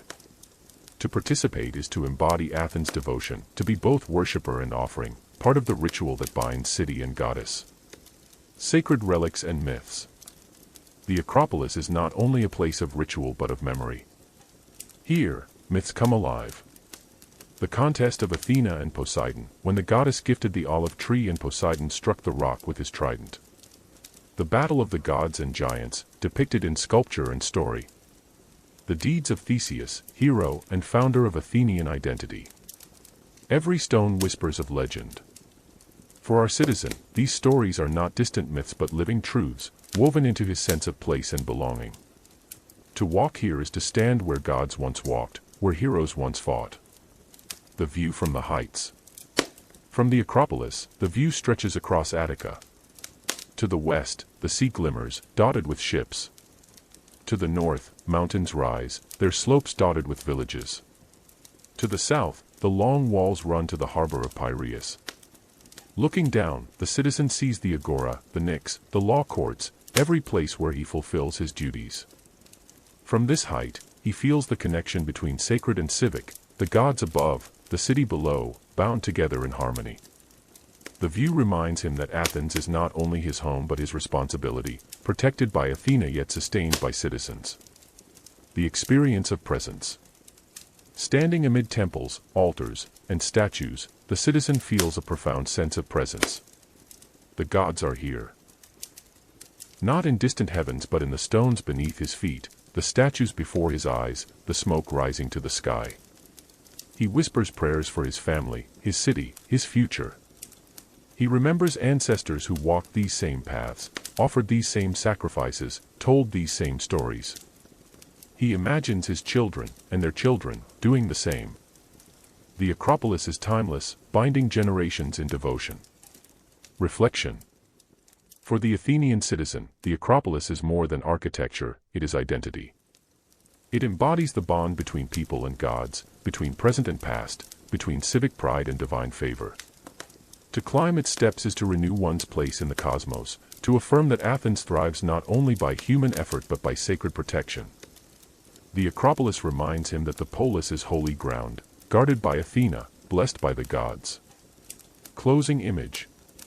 Picture our citizen at sunset, standing on the Acropolis. The temples glow golden in the fading light, statues cast long shadows, incense smoke drifts upward. Below, Athens hums with life, above, the sky deepens to purple. He lingers, feeling the presence of Athena, protector of the city. As he descends, he carries with him not only the memory of marble and ritual but the assurance that the gods walk beside him, watching over every aspect of Athenian life. Looking ahead. In the next part of our journey, we will leave the temples for the world of philosophy and conversation, as our citizen joins fellow Athenians in debate and reflection, shaping ideas that will echo through history. If the Acropolis is the sacred crown of Athens, then the agora and its shaded colonnades are the intellectual heart.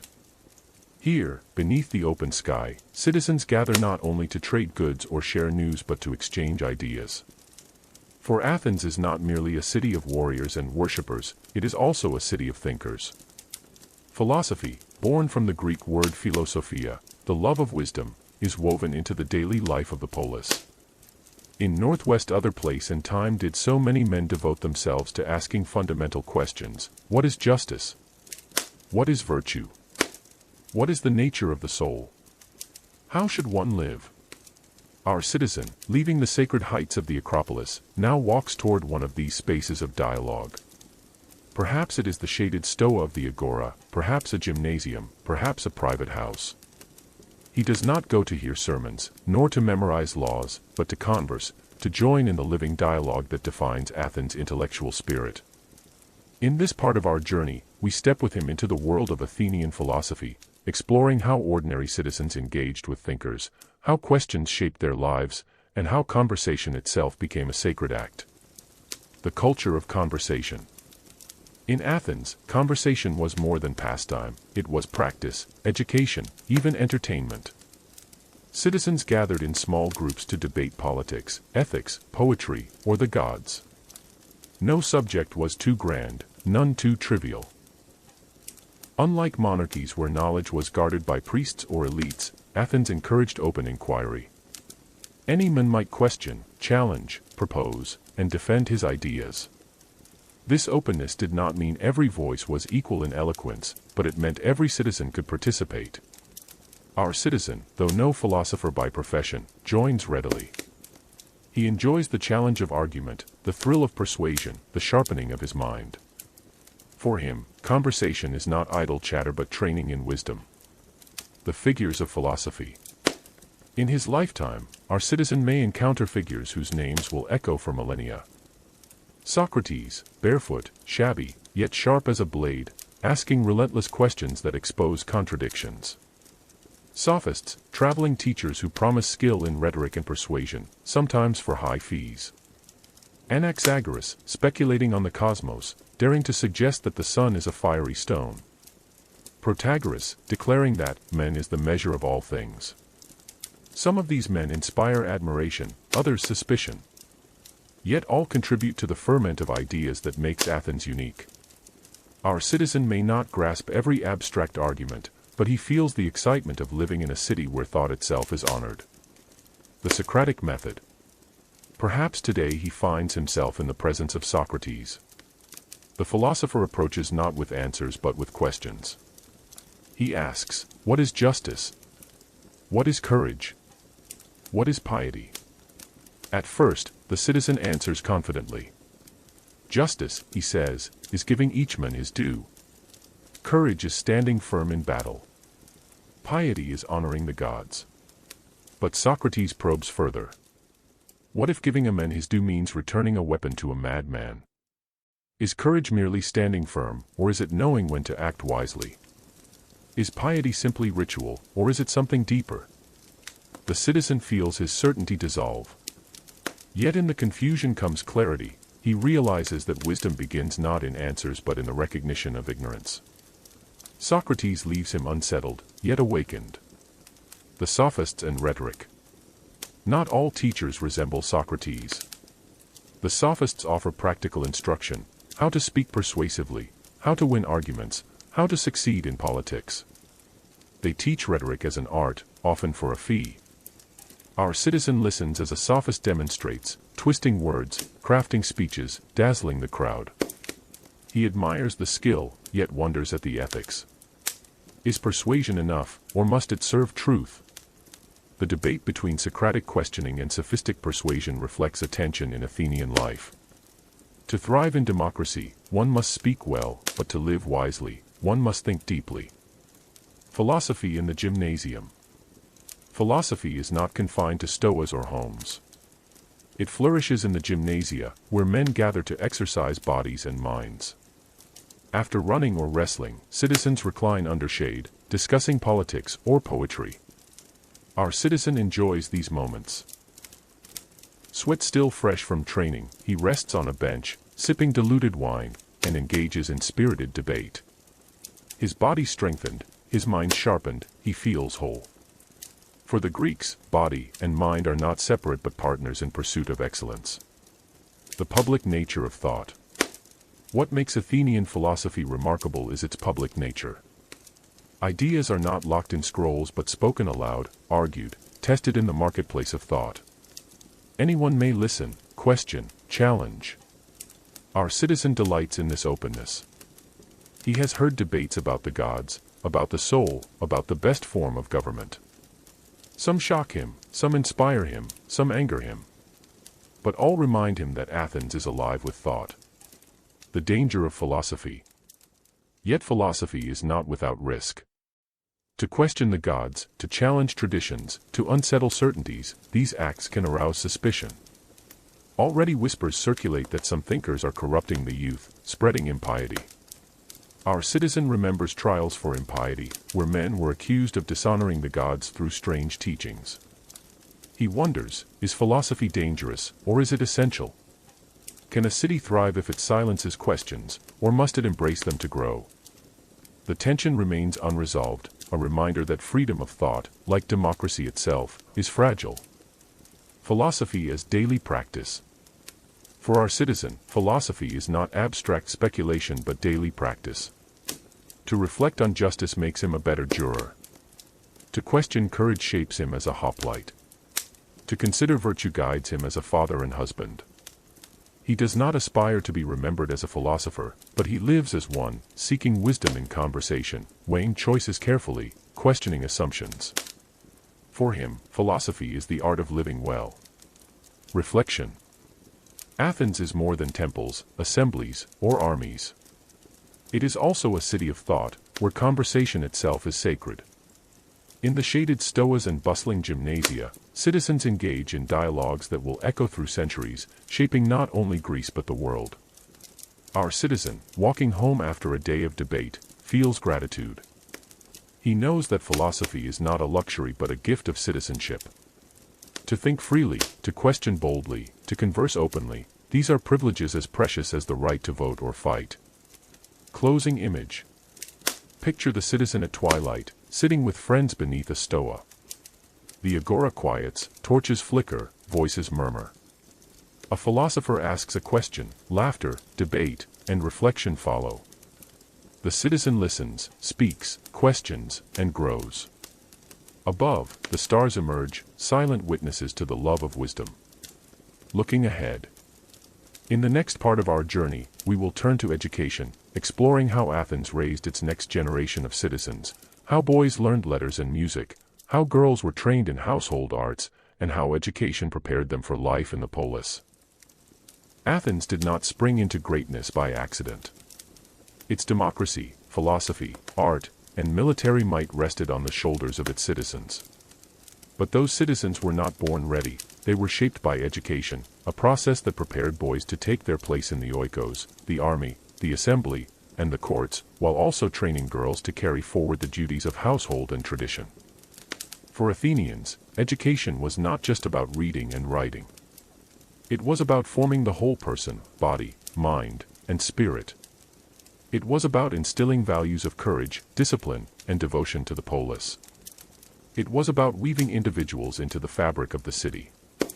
In this part of our journey, we walk with our citizen as he reflects on his own youth, recalls the education of his children, and observes how Athens raised each new generation to live, fight, speak, and think as Athenians.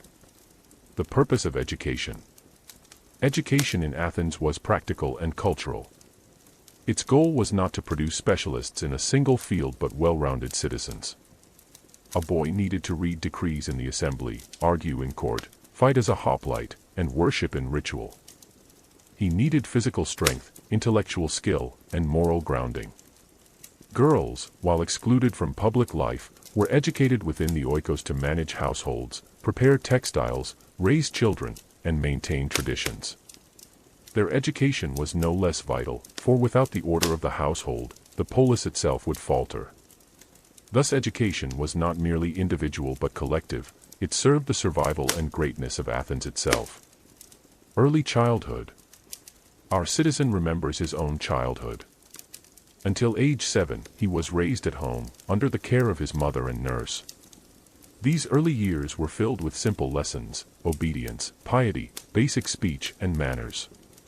He recalls sitting by the hearth as his mother told stories of gods and heroes. Her words were not idle tales but moral lessons, examples of courage, justice, and devotion. Myths were the first teachers, shaping imagination and values. Children also played with toys, knucklebones, balls, carts, and joined in simple games.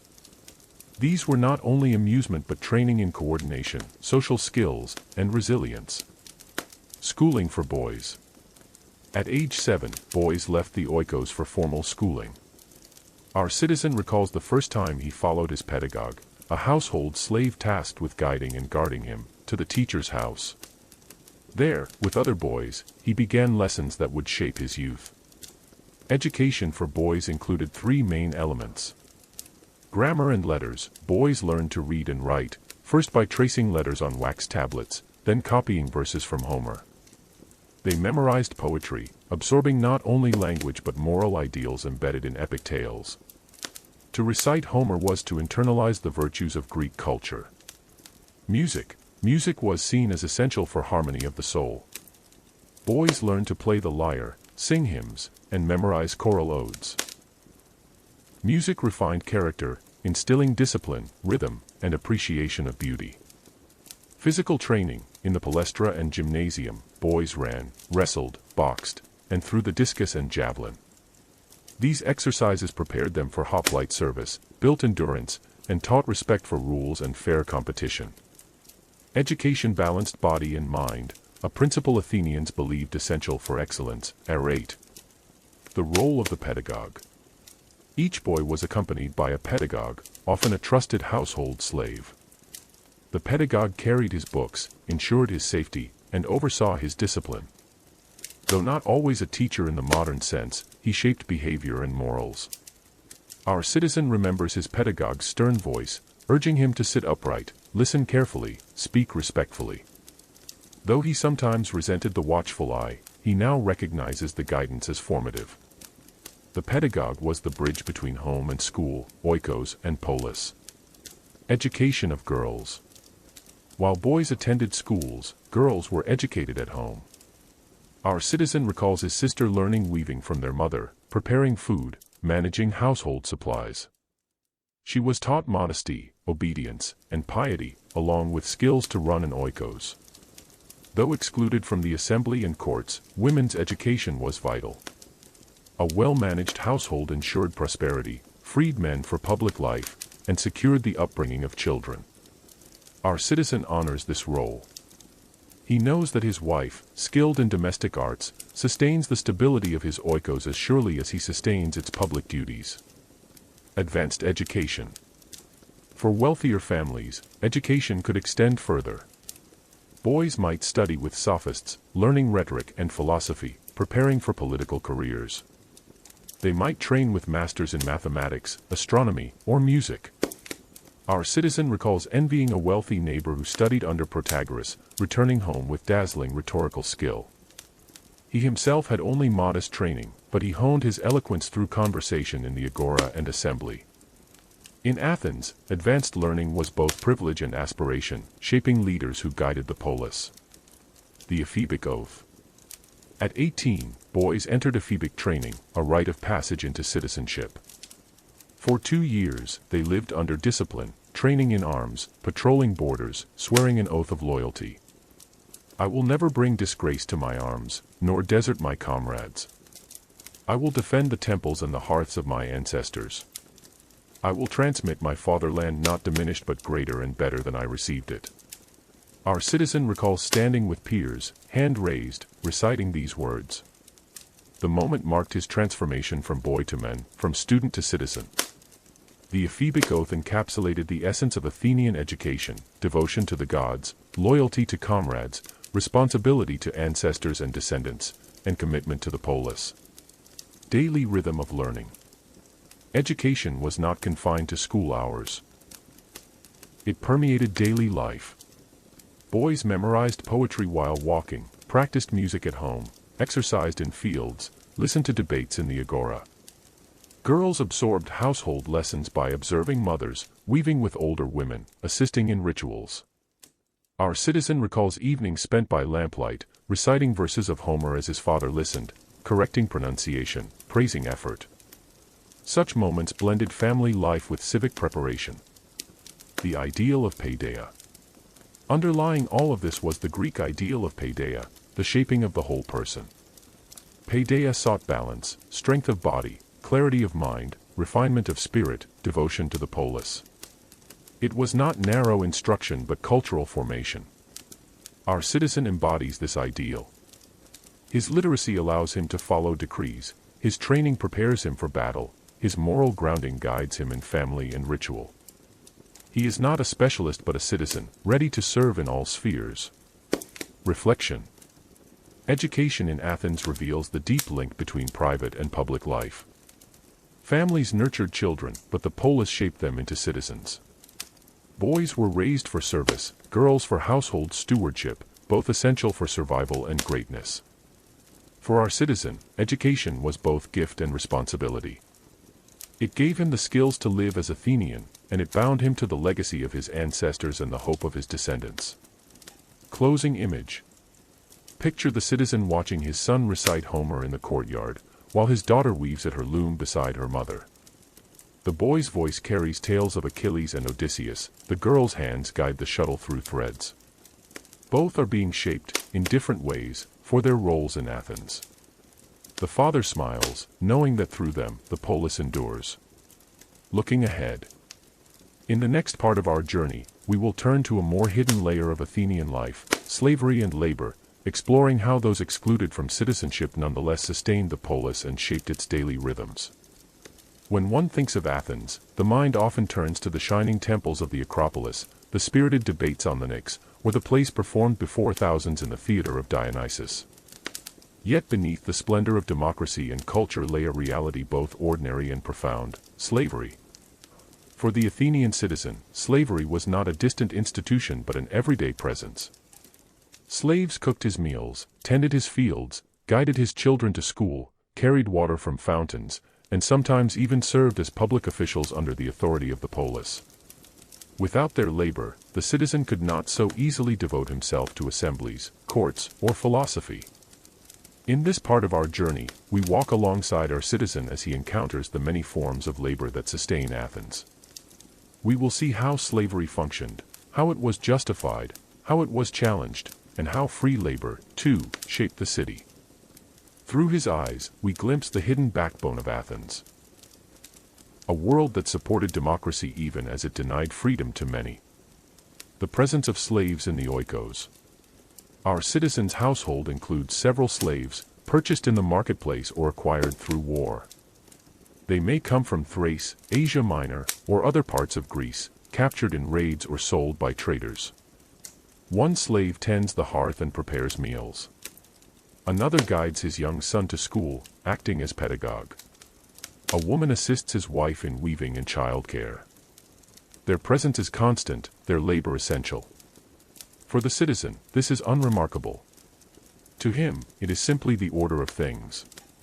Slaves free him to focus on public duties, military service, and philosophical pursuits. They ensure the oikos runs smoothly, sustaining the foundation of his civic life. Public slaves. Slaves also serve the city itself. Known as demosioi, they act as clerks, secretaries, and attendants. Some manage records, others assist magistrates. Still others serve as Scythian archers, enforcing order in the assembly or agora, ropes dipped in red dye in hand to nudge tardy citizens toward duty. Our citizen respects these public slaves. Though unfree, they carry authority delegated by the polis. They remind him that slavery is not confined to households but woven into the very machinery of democracy. Slavery in agriculture. Beyond the city, in the fields of Attica, slaves work the land. They plow, sow, and harvest, producing grain, olives, and grapes, the staples of Athenian life. Our citizen, though living mostly in the city, owns a small plot outside the walls. Slaves labor there under a steward's watch, ensuring his family's sustenance and providing surplus for trade. Without their toil, the oikos could not thrive. In times of war, he knows, rural slaves may flee or be captured, disrupting agriculture and threatening survival. Their labor is both secure and fragile, always bound to the fortunes of the polis. Slavery in the mines. Perhaps the harshest labor of all lies in the silver mines of Laurion. Here, hundreds of slaves toil in dark tunnels, extracting the silver that funds Athens' fleet and empire. Our citizen has never worked the mines himself, few citizens ever would, but he knows that Athenian triremes, victories at sea, and even the Parthenon's construction are made possible by this hidden suffering. The wealth of the city rests on the backs of miners whose names are forgotten. The justifications of slavery. Athenians often justified slavery as natural. Some argued, like Aristotle later would, that certain people were born to rule and others to serve. Others saw slavery as the spoils of war, the fate of the defeated. Still others pointed to tradition. Slavery had always existed, and thus must be right. Our citizen does not question this deeply. He sees slaves as necessary, their labor enabling the leisure and freedom that define citizenship. Yet he also recognizes moments of humanity. Loyalty from a household servant, laughter shared in the courtyard, sorrow at a slave's illness. The boundaries of freedom and unfreedom blur in lived experience, even as law keeps them rigid. The lives of slaves. Life for a slave varied greatly. Household slaves might live in relative comfort, integrated into family routines. Agricultural slaves worked long hours but under open skies. Mine slaves endured brutal conditions, often dying young. Some slaves could earn wages, save money, and eventually purchase freedom. Others might be manumitted by grateful masters. A few rose to positions of trust, managing estates or businesses. Yet for most, freedom remained distant, their lives bound to others' will. Our citizen has seen both loyalty and rebellion among slaves. He knows stories of runaways, of slaves who betrayed masters in wartime, of uprisings in other lands. He also knows of trusted slaves who became indispensable, almost family. The institution is harsh, yet complex. Free labor. Not all labor in Athens is enslaved. Free citizens, especially poorer ones, work as craftsmen, sailors, or farmers. Medics, resident foreigners, practice trades, run workshops, and engage in commerce. Our citizen often buys sandals from a medic cobbler, pottery from a free artisan, fish from the stalls of the agora. He knows that free laborers, too, sustain Athens, their work vital to daily life. The coexistence of slave and free labor shapes the economy. Slaves perform menial tasks, freeing citizens for civic duty. Free workers provide skilled crafts, enriching culture and trade. The tension between freedom and slavery. Athens proclaims freedom and equality for its citizens, yet depends on the unfreedom of others. This paradox is not hidden but accepted. To our citizen, it seems natural that only citizens share in democracy while slaves and women do not. Yet he feels occasional tension. Listening to philosophers, he wonders, if virtue and reason are shared by all humans, why should some be enslaved? If freedom is the highest good, why is it denied to many? These thoughts are fleeting, often silenced by custom and necessity. Still, they linger, shadows beneath the bright light of democracy. Slavery in daily encounters. Walking through Athens, the citizen sees slaves everywhere, carrying water, sweeping streets, tending children, assisting priests in rituals. They are visible yet invisible, part of the city's life yet excluded from its rights. At home, he eats bread baked by a slave, drinks wine poured by another, sends his child to school under a slave's guidance. Their presence is intimate, constant, undeniable. Without them, his life would change drastically. Reflection. Slavery is the hidden backbone of Athens. It sustains the oikos, fuels the economy, funds the navy, and frees citizens for politics and philosophy. Yet it also reveals the limits of Athenian freedom, liberty for some, dependence for many. For our citizen, slavery is both ordinary and uneasy. He accepts it as part of the world, yet senses the contradictions.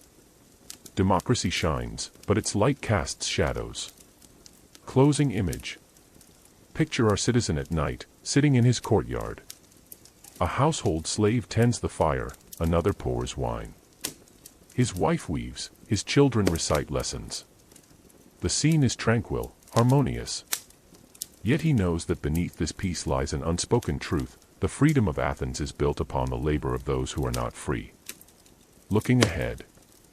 In the next part of our journey, we will explore the women's world, stepping into the daily lives of Athenian wives, mothers, and daughters, whose unseen labor and devotion shape the oikos and the polis in ways often overlooked. In the grand story of Athens, the spotlight often falls on men, citizens debating on the Pnyx, jurors casting verdicts, hoplites marching in the phalanx, philosophers questioning in the agora.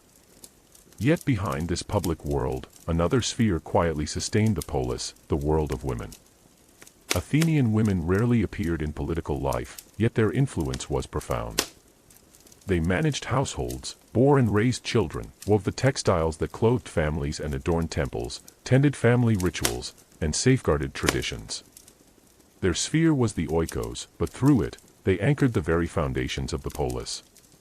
In this part of our journey, we step into the daily rhythms of Athenian women, wives, mothers, daughters, priestesses, seeing how their lives unfolded within walls and festivals, how they shaped the city from within, and how their presence, though often hidden, was essential to Athens' survival and greatness. The place of women in Athenian society.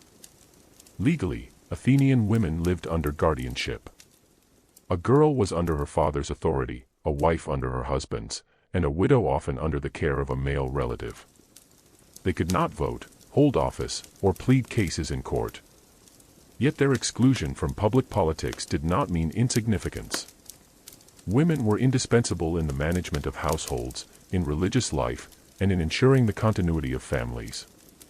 The polis recognized this by entrusting them with key rituals and by defining citizenship itself through maternal lineage. Only those born of citizen mothers and fathers were considered true Athenians.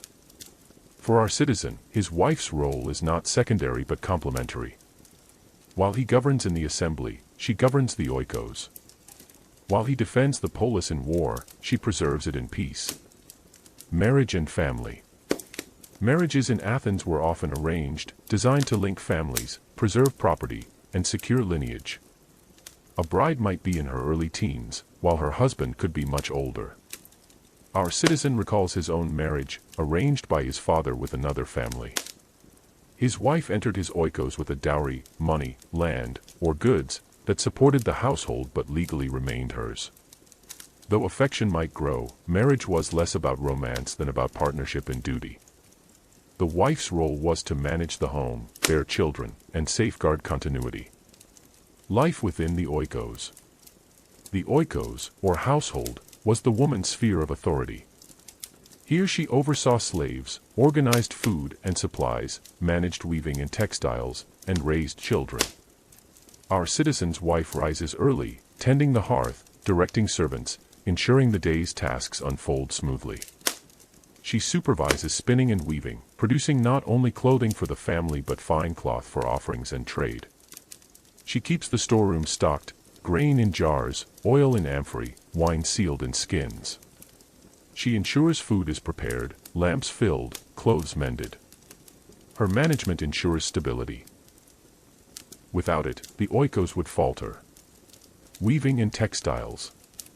Weaving is not merely a chore but a central symbol of women's labor. The loom stands in the house as both tool and emblem, its threads binding family life. Our citizen often hears the rhythmic clatter of shuttle and loom as his wife and daughters weave. They produce tunics, cloaks, blankets, every garment needed by the household. At festivals, they contribute fine textiles for temple offerings. Most sacred of all is the peplos woven by select women and maidens each year for Athenopolias, presented during the Panathenaea. In this act, women's labor is elevated into civic devotion, binding household and polis together. Childbearing and motherhood. The most important role of an Athenian woman was to bear and raise children.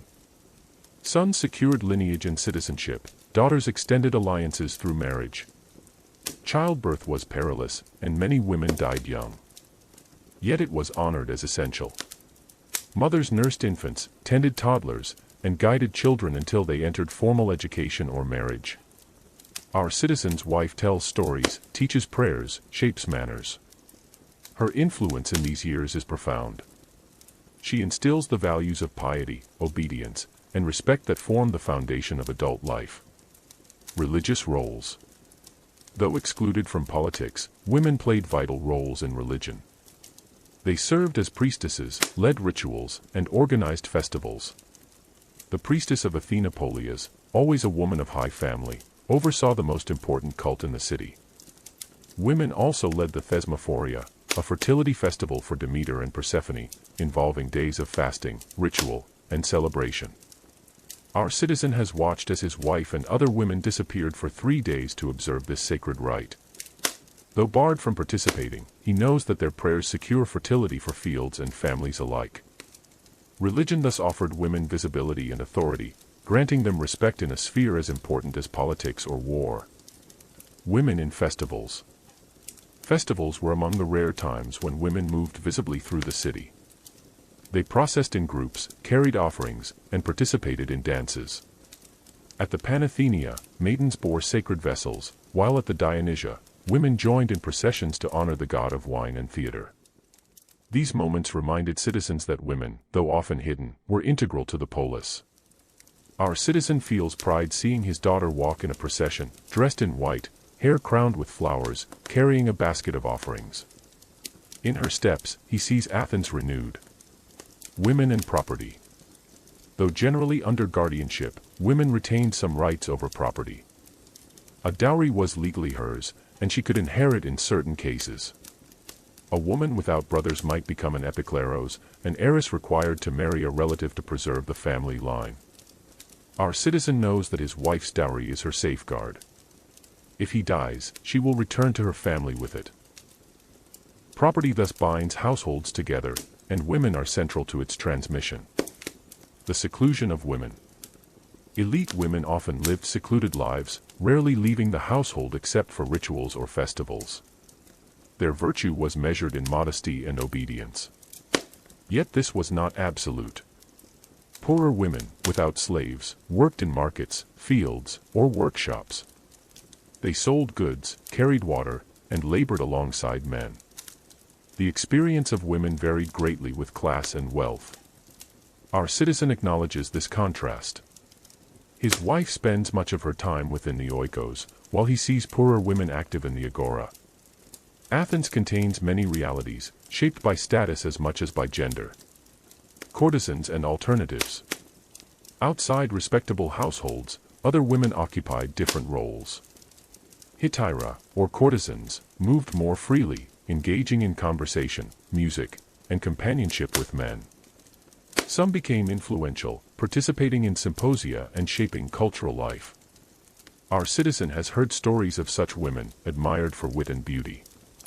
They stand in contrast to wives, whose world is largely domestic. Together, these roles reveal the spectrum of women's lives in Athens, from hidden to celebrated, constrained to free. Reflection. The world of women in Athens was not public in the same way as men's, yet it was essential. Without wives and mothers, there would be no citizens to debate, no hoplites to fight, no rituals to honor the gods.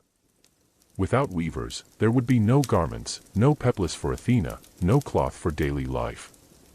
Without priestesses, the sacred life of the polis would falter. Our citizen recognizes this truth. Though law restricts women's voices in politics, their labor and devotion sustain the city in quieter but no less vital ways. Closing image. Picture our citizen's wife at her loom, daughters beside her, slaves assisting. The threads move rhythmically, weaving cloth that will clothe the family, adorn temples, and symbolize devotion to Athena. The work is humble, yet in its patterns lies the strength of Athens itself. Looking ahead.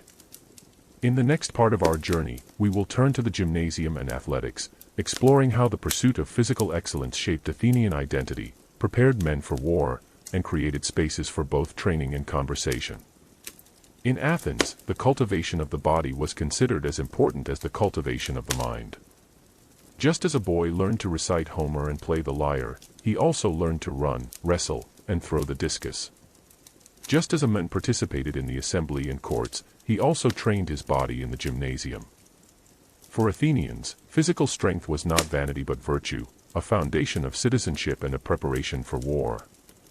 The gymnasium was more than a place of exercise. It was a school of discipline, a training ground for hoplites, a meeting space for philosophers, and a social hub for the polis. Here, sweat and thought mingled. Muscles were built alongside friendships, rivalries, and ideas. In this part of our journey, we walk with our citizen into the gymnasium, exploring its routines, its culture, and its meaning in Athenian life. Through him, we glimpse how athletics shaped not only bodies but the very identity of the city. The gymnasium as institution. Athens boasted several gymnasia, each a complex of open fields, running tracks, shaded stoas, and baths. Among the most famous were the Academy, the Lyceum, and the Cynosarges. These names would later become legendary, linked to philosophers like Plato and Aristotle. But in our citizens' day, they were primarily places of training. The word gymnasium comes from gymnos, meaning naked. Men exercised unclothed, their bodies oiled to protect skin and highlight muscles. This practice shocked outsiders, but to Athenians it symbolized honesty, equality, and devotion to beauty and discipline. Daily routine at the gymnasium. Our citizen arrives at the gymnasium in the morning, greeted by the sight of men running, wrestling, or practicing with javelins. He removes his cloak, oils his body with olive oil, and sprinkles dust on his hands for grip. He begins with running, laps around the track, legs pounding, breath steady. Next comes wrestling, grappling with a peer, testing strength and skill. Then the discus, thrown in a graceful arc, the javelin, hurled far across the field. Each exercise builds agility, stamina, and coordination. After training, he cools down, scraping sweat and oil from his skin with a strigil. He then bathes, washing away dust and fatigue.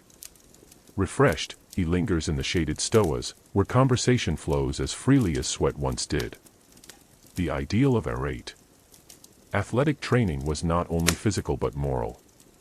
It embodied the Greek ideal of arete, excellence or virtue. To run swiftly, to wrestle strongly, to throw gracefully, these were not mere feats of strength but expressions of discipline, balance, and harmony. Our citizen feels this deeply. As he wrestles, he learns not only to resist but to yield, not only to attack but to defend. As he runs, he learns endurance, as he trains, he learns persistence. These lessons extend beyond the field into the assembly, the courts, and the oikos. Athletics and war. The connection between athletics and military duty was clear.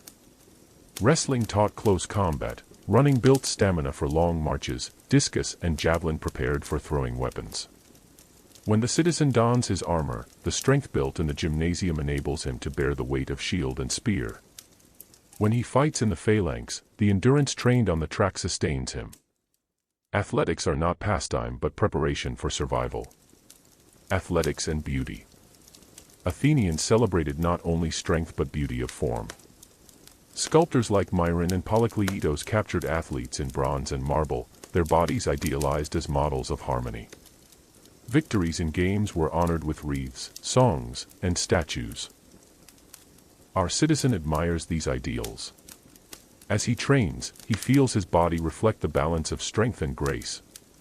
He knows that to cultivate beauty in the body is to honor the gods, who themselves embody perfection. Social life in the gymnasium. The gymnasium is also a place of community. Here men meet friends, exchange news, and engage in conversation. Philosophers walk and talk, drawing listeners into dialogue.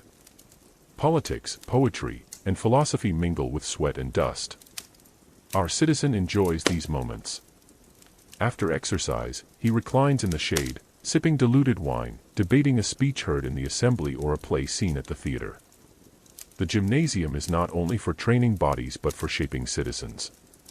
Festivals and games. Athletics also flourished in festivals. The Panathenea included contests in running, wrestling, and chariot racing. Victors were crowned with olive wreaths and awarded amphorae of oil. Our citizen remembers cheering at such games, the crowd roaring as runners sprinted, wrestlers grappled, and horses thundered. He knows that athletes bring honor not only to themselves but to their polis. A victory in games is a victory for Athens itself. The role of youth. Boys, too, trained in the gymnasium, under the supervision of paid tribes, or trainers. Their exercises were lighter but instilled discipline early. They learned to love effort, to honor rules, to strive for excellence. Our citizen watches his son run, stumble, and rise again. He smiles, knowing that through such training, the boy is being shaped into a man, ready for hoplite service, ready for citizenship. The exclusion of women. Women rarely entered gymnasia. Their athletic activities, when they existed, were limited and often ritual in nature, such as races for maidens at festivals of Artemis. For the most part, athletics remained a male domain, reinforcing the separation of public and private spheres. Our citizen accepts this division, though he notes that in other Greek cities, like Sparta, women trained openly. Athens, however, emphasizes modesty for women, reserving athletics for men. Reflection. The gymnasium embodies the Athenian ideal of balance, body and mind, strength and grace, effort and conversation. It prepares men for war, shapes them for citizenship, and offers a space where philosophy and athletics intertwine. For our citizen, to train here is to participate in a tradition as old as heroes, as enduring as the polis. The sweat he sheds today strengthens not only his body but his city. Closing image. Picture our citizen at dusk, leaving the gymnasium. His body glistens from the bath, muscles relaxed, mind stimulated by conversation. Around him, other men depart, laughter and debate echoing in the air. The fields lie quiet, the torches flicker. Tomorrow, he will return to train again, knowing that in discipline of body lies discipline of soul, and in both lies the strength of Athens. Looking ahead. In the next part of our journey, we will walk with our citizen into the theater of Dionysus, where drama, comedy, and tragedy bring gods and heroes to life, uniting the city in reflection and celebration. If the gymnasium trained the body and the agora sharpened the mind, then the theater touched the soul. In Athens, drama was not merely entertainment, it was ritual, civic duty, and cultural expression. Plays were performed in honor of Dionysus, god of wine, fertility, and ecstatic transformation. To sit in the theater of Dionysus, carved into the southern slope of the Acropolis, was to participate in a sacred act, one that blended religion, politics, and art into a single experience. For our citizen, theater is not an occasional amusement but a central part of his life.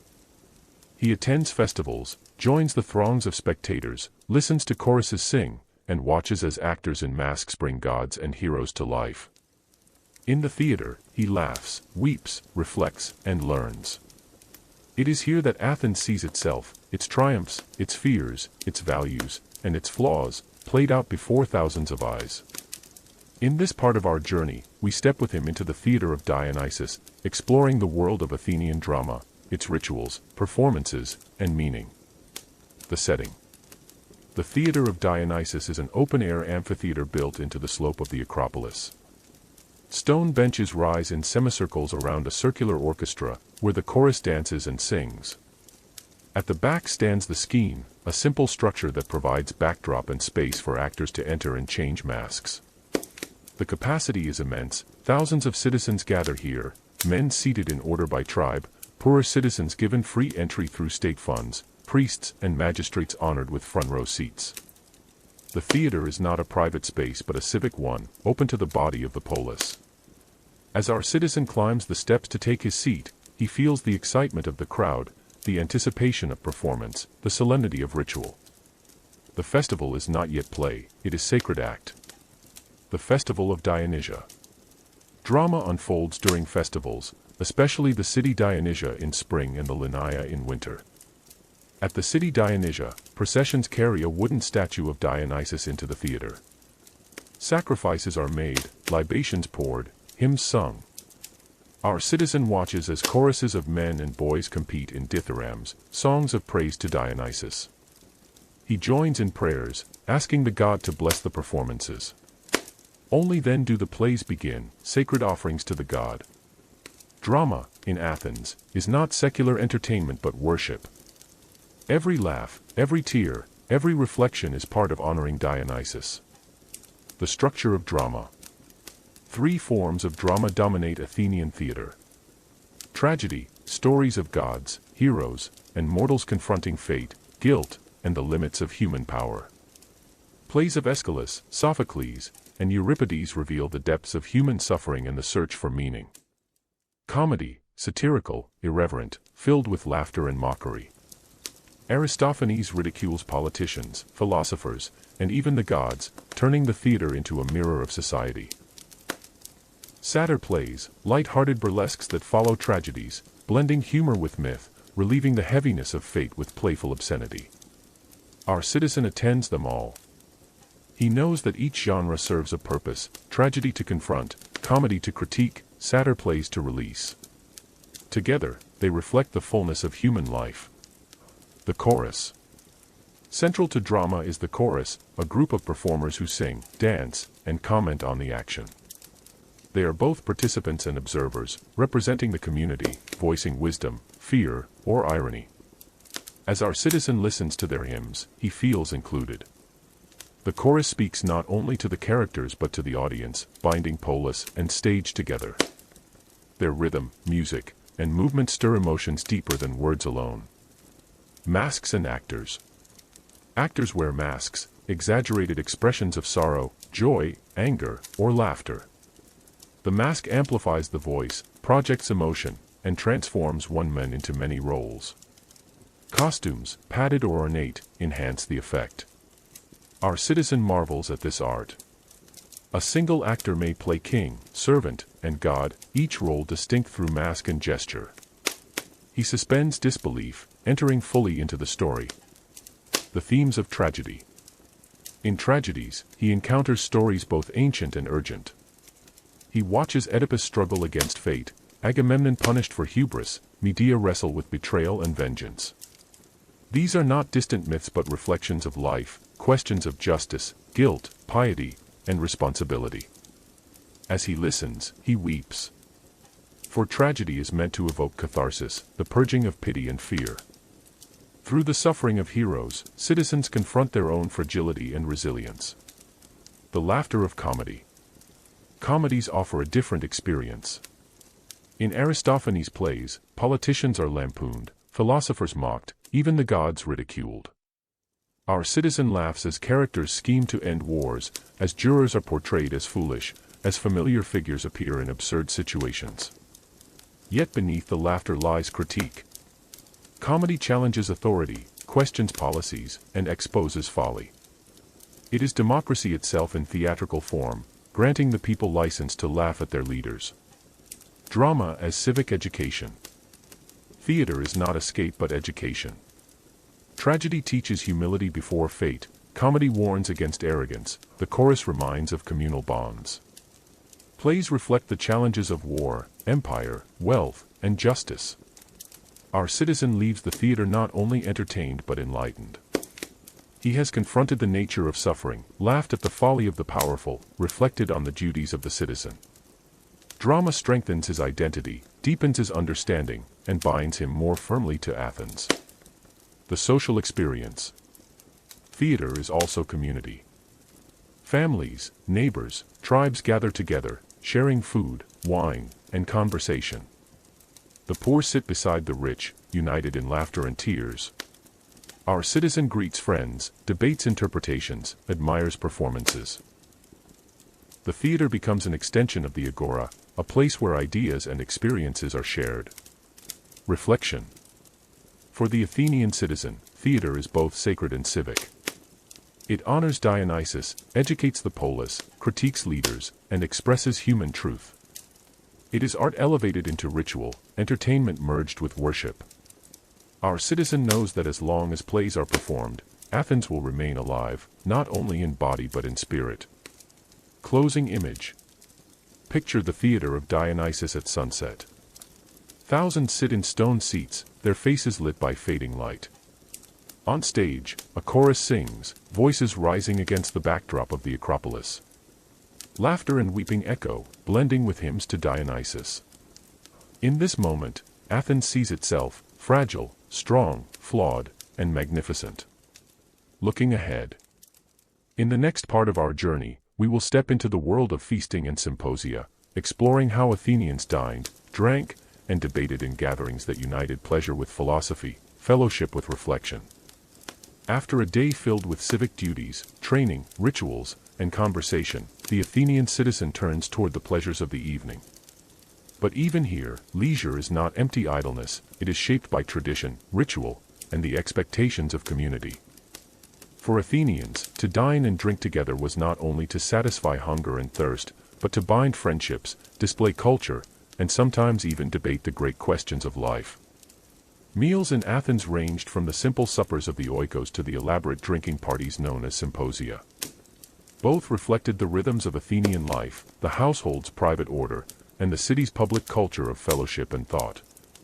In this part of our journey, we step into the world of Athenian feasting, from the humble dinner table to the refined symposium, seeing how citizens experienced leisure, how they mingled pleasure with philosophy, and how these gatherings revealed the values of the polis.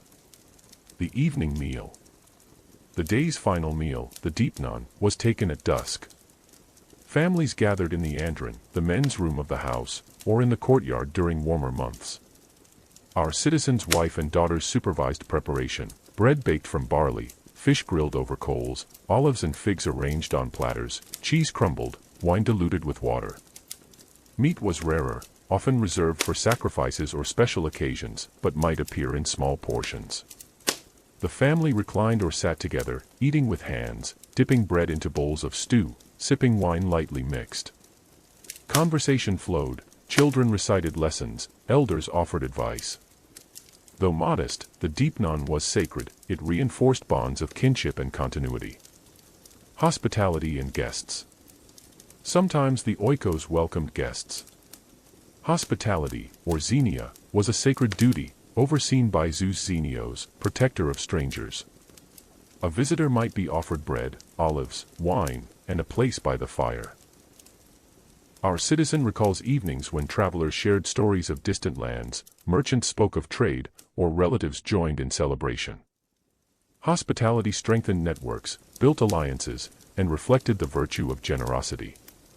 To fail in hospitality was shameful, to excel in it brought honor. The symposium. More elaborate than family suppers was the symposium, a drinking party held among men after the meal.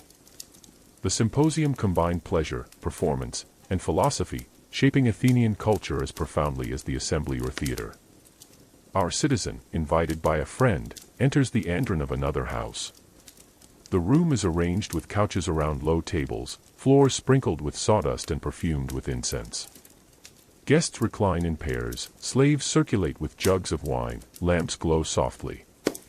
The evening begins with libations to the gods, especially Dionysus. A hymn may be sung, a prayer spoken. Only then is wine mixed in the crater, diluted with water according to the host's decision. Pure wine is avoided, it is seen as barbaric excess. Moderation reflects Greek ideals of balance. Drinking together. As the night unfolds, wine flows, but always under structure. The symposiarch, chosen by lot or appointed, governs the mixing and pace of drinking. He ensures harmony, preventing disorder. Our citizen raises his cup, drinks in rhythm with others, and joins in conversation. Laughter and debate mix with music and song.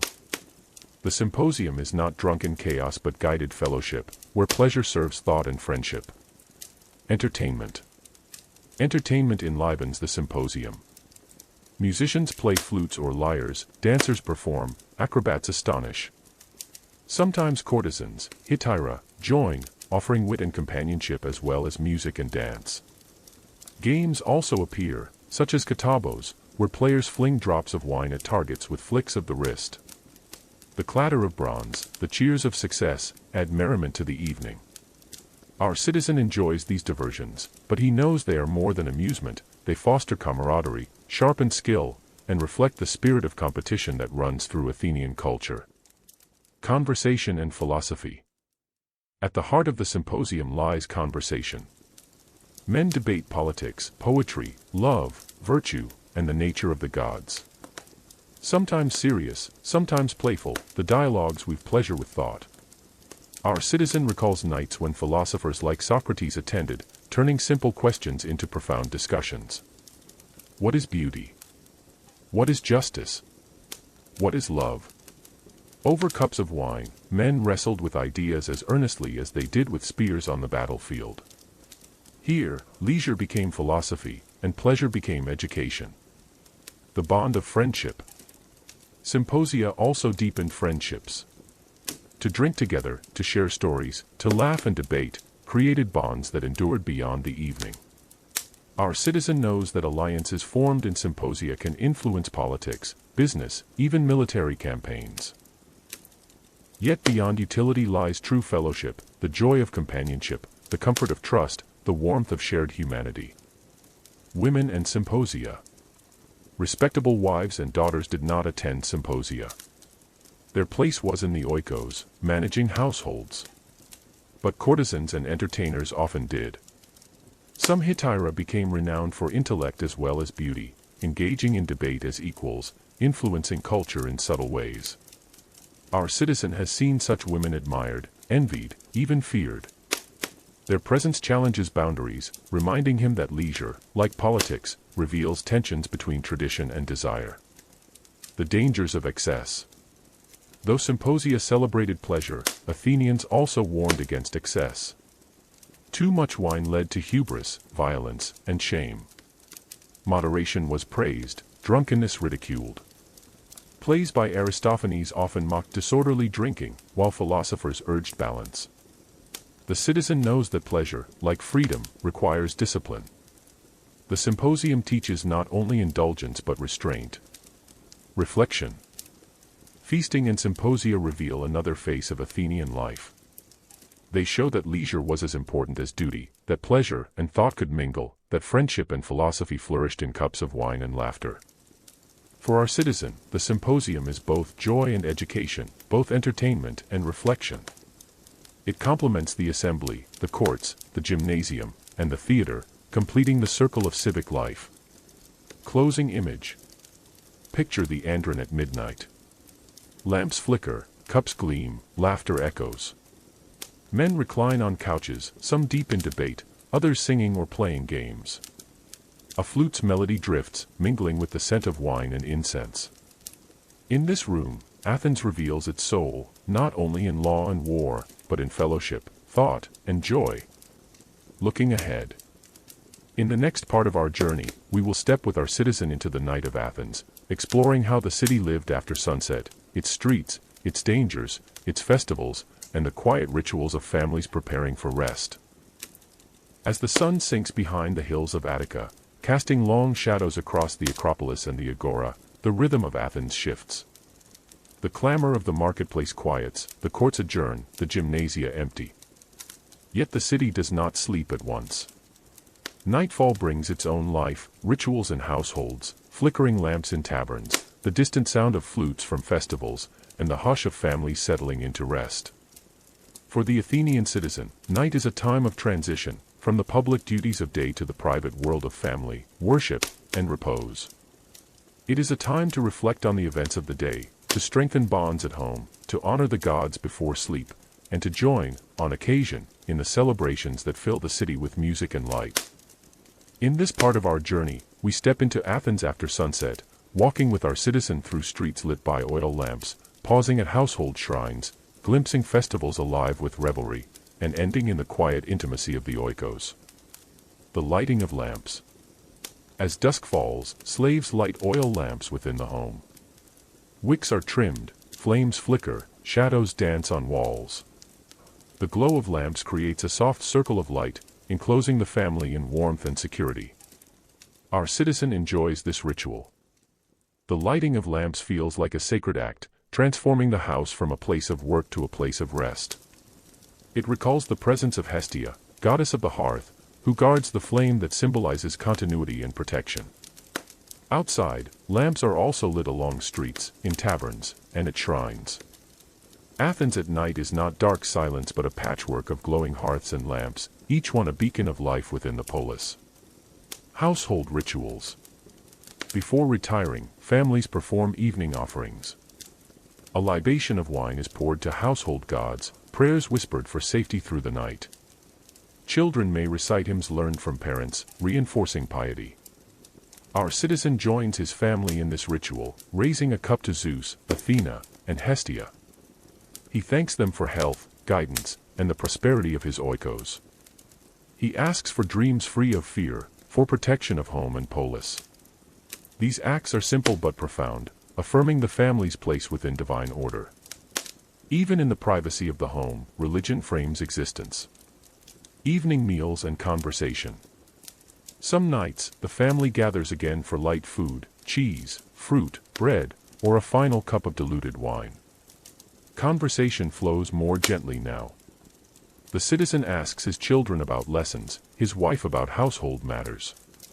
They share laughter, stories, and sometimes worries. This intimacy is precious. The day has been full of public duties and encounters, but night draws the family close. The oikos, not the polis, is now the center of life. Taverns and companionship. Not all nights are spent at home. The citizen may wander to a tavern with friends, where wine is poured, songs are sung, and dice clatter across tables. Taverns are humble compared to symposia, but they are lively spaces of companionship. Here, fishermen tell tales, artisans share grievances, travelers bring news.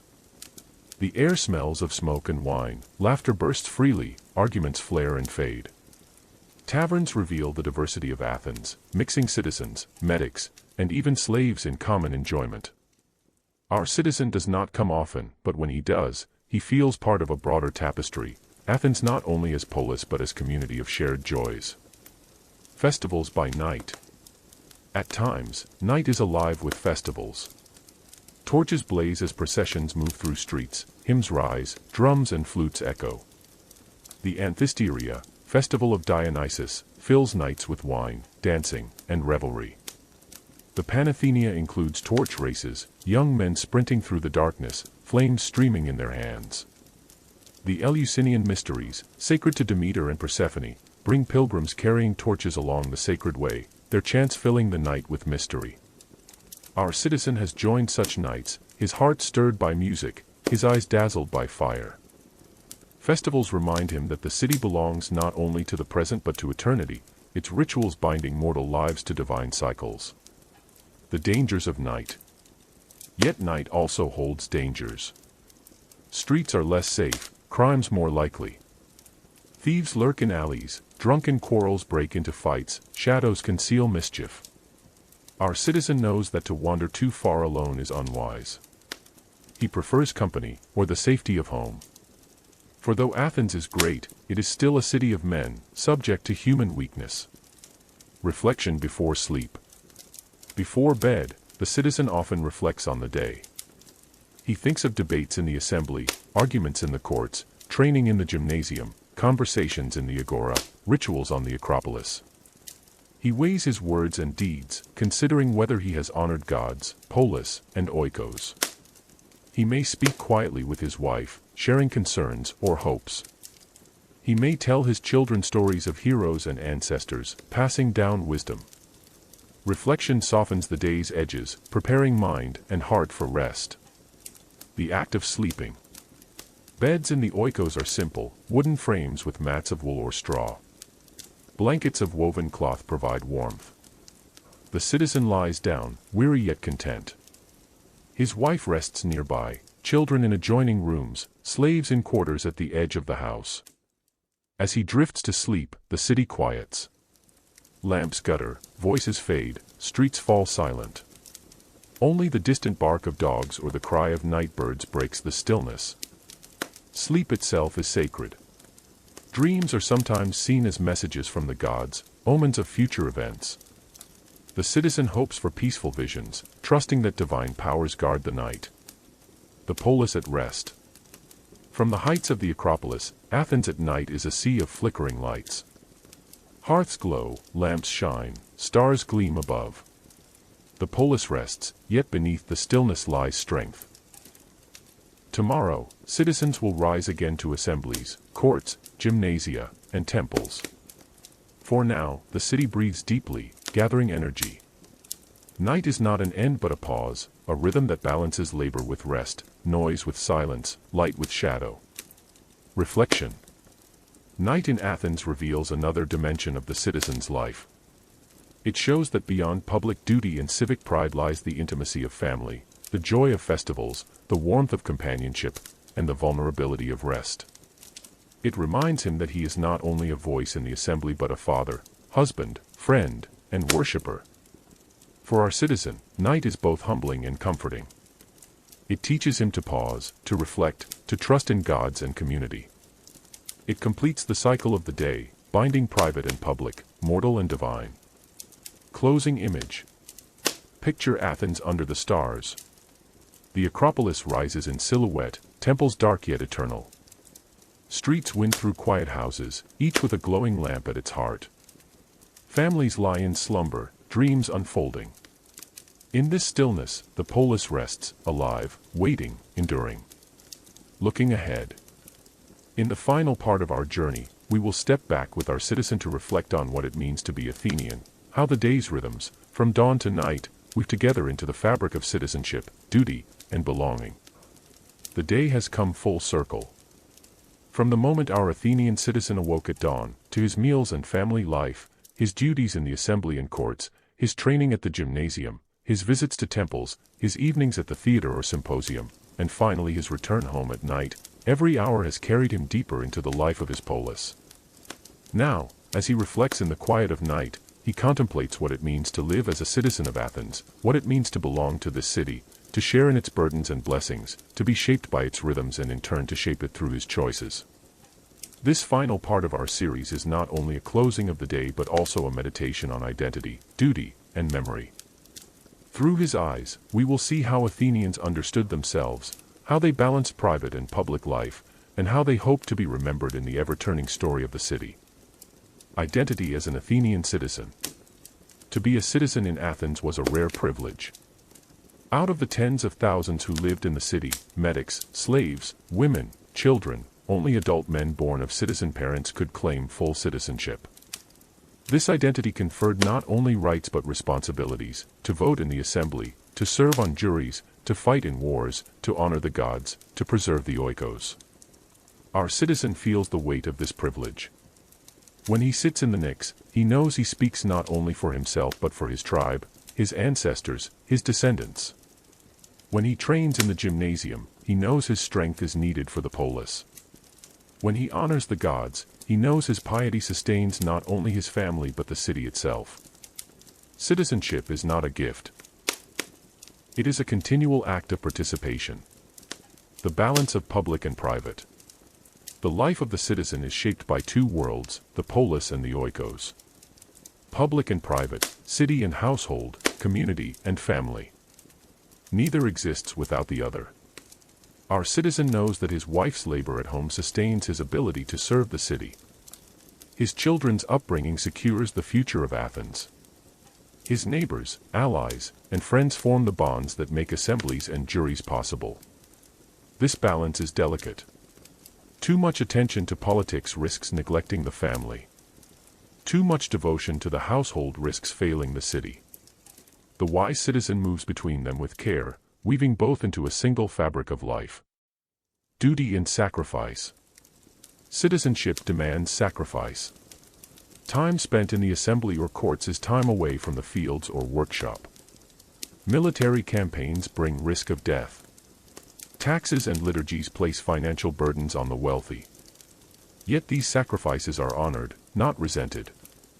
They are signs of devotion, proof that the citizen places community above self. To shirk duty is to dishonor ancestors and betray the polis. Our citizen recalls fallen comrades, names etched into stone memorials.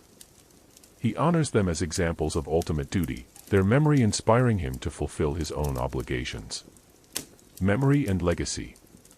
For Athenians, to live well was not only to fulfill duties in life but to be remembered after death. Memory was immortality. A man's deeds were inscribed in stone, sung in choruses, whispered in family stories. Our citizen hopes to leave behind a legacy of honor, children who continue his line, a household that prospers, a reputation for fairness in the courts, courage in battle, wisdom in assemblies. He knows that memory binds past, present, and future, making each life part of Athens' greater story. Athens as teacher. In reflecting on his day, our citizen sees that Athens itself is a teacher. The agora teaches dialogue and exchange. The Pnyx teaches democracy. The courts teach justice. The Acropolis teaches piety. The gymnasium teaches discipline. The theater teaches humility, laughter, and reflection. Every institution, every ritual, every gathering is part of the education of the citizen. Athens shapes him not only as individual but as participant in a collective identity. Fragility and greatness. Yet he also knows that Athens is fragile. Wars threaten, wealth breeds envy, democracy risks corruption. The balance of freedom and order, power and humility, is always uncertain. This awareness deepens his sense of duty. Greatness is not guaranteed, it must be earned, guarded, renewed. Each citizen contributes to the fate of the city, for better or worse. Our citizen feels both pride and humility. Pride in belonging to a polis that has given the world democracy, drama, philosophy, art. Humility in knowing that all greatness is fleeting, dependent on human virtue and divine favor. Reflection before sleep. As the city sleeps, he whispers a prayer to Athena, protector of Athens. He asks for wisdom in assemblies, courage in battle, harmony in his household, prosperity for his children. He asks for strength to continue weaving the fabric of civic life each day. He lies down, trusting that the gods watch, that his oikos rest safely, that the polis endures. Tomorrow will bring new duties, new challenges, new joys. But tonight, he reflects with gratitude on his place in Athens. Reflection for us. For us, centuries later, his reflections still echo. The rhythms of his day reveal timeless questions. What does it mean to balance private life with public duty? How do communities endure? What is the relationship between memory and identity? By walking with him through dawn and dusk, through agora and gymnasium, through theater and symposium, we glimpse not only ancient Athens but enduring truths about human life. Closing image. Picture our citizen lying in the quiet of his oikos, lamps extinguished, the stars shining above Athens. The Acropolis looms in the distance, temples silhouetted against the night sky. The city sleeps, but its spirit endures, in memory, in ritual, in the heartbeat of each citizen. In his reflections, Athens is not only a city of stone and people, but an idea, a way of living, thinking, and belonging that still resonates across time. Series closing note. With this final reflection, our journey through a day in the life of a citizen in ancient Athens comes to its end. We have followed him from sunrise to nightfall, from private household to public assembly, from ritual to leisure, from action to thought. In doing so, we have glimpsed the essence of Athens, the balance of body, mind, and soul, the weaving of oikos and polis, the striving for excellence and memory. The day is over, but the story endures, carried forward by history, by memory, and now, by us. Thanks for tuning in tonight. Background Historian out.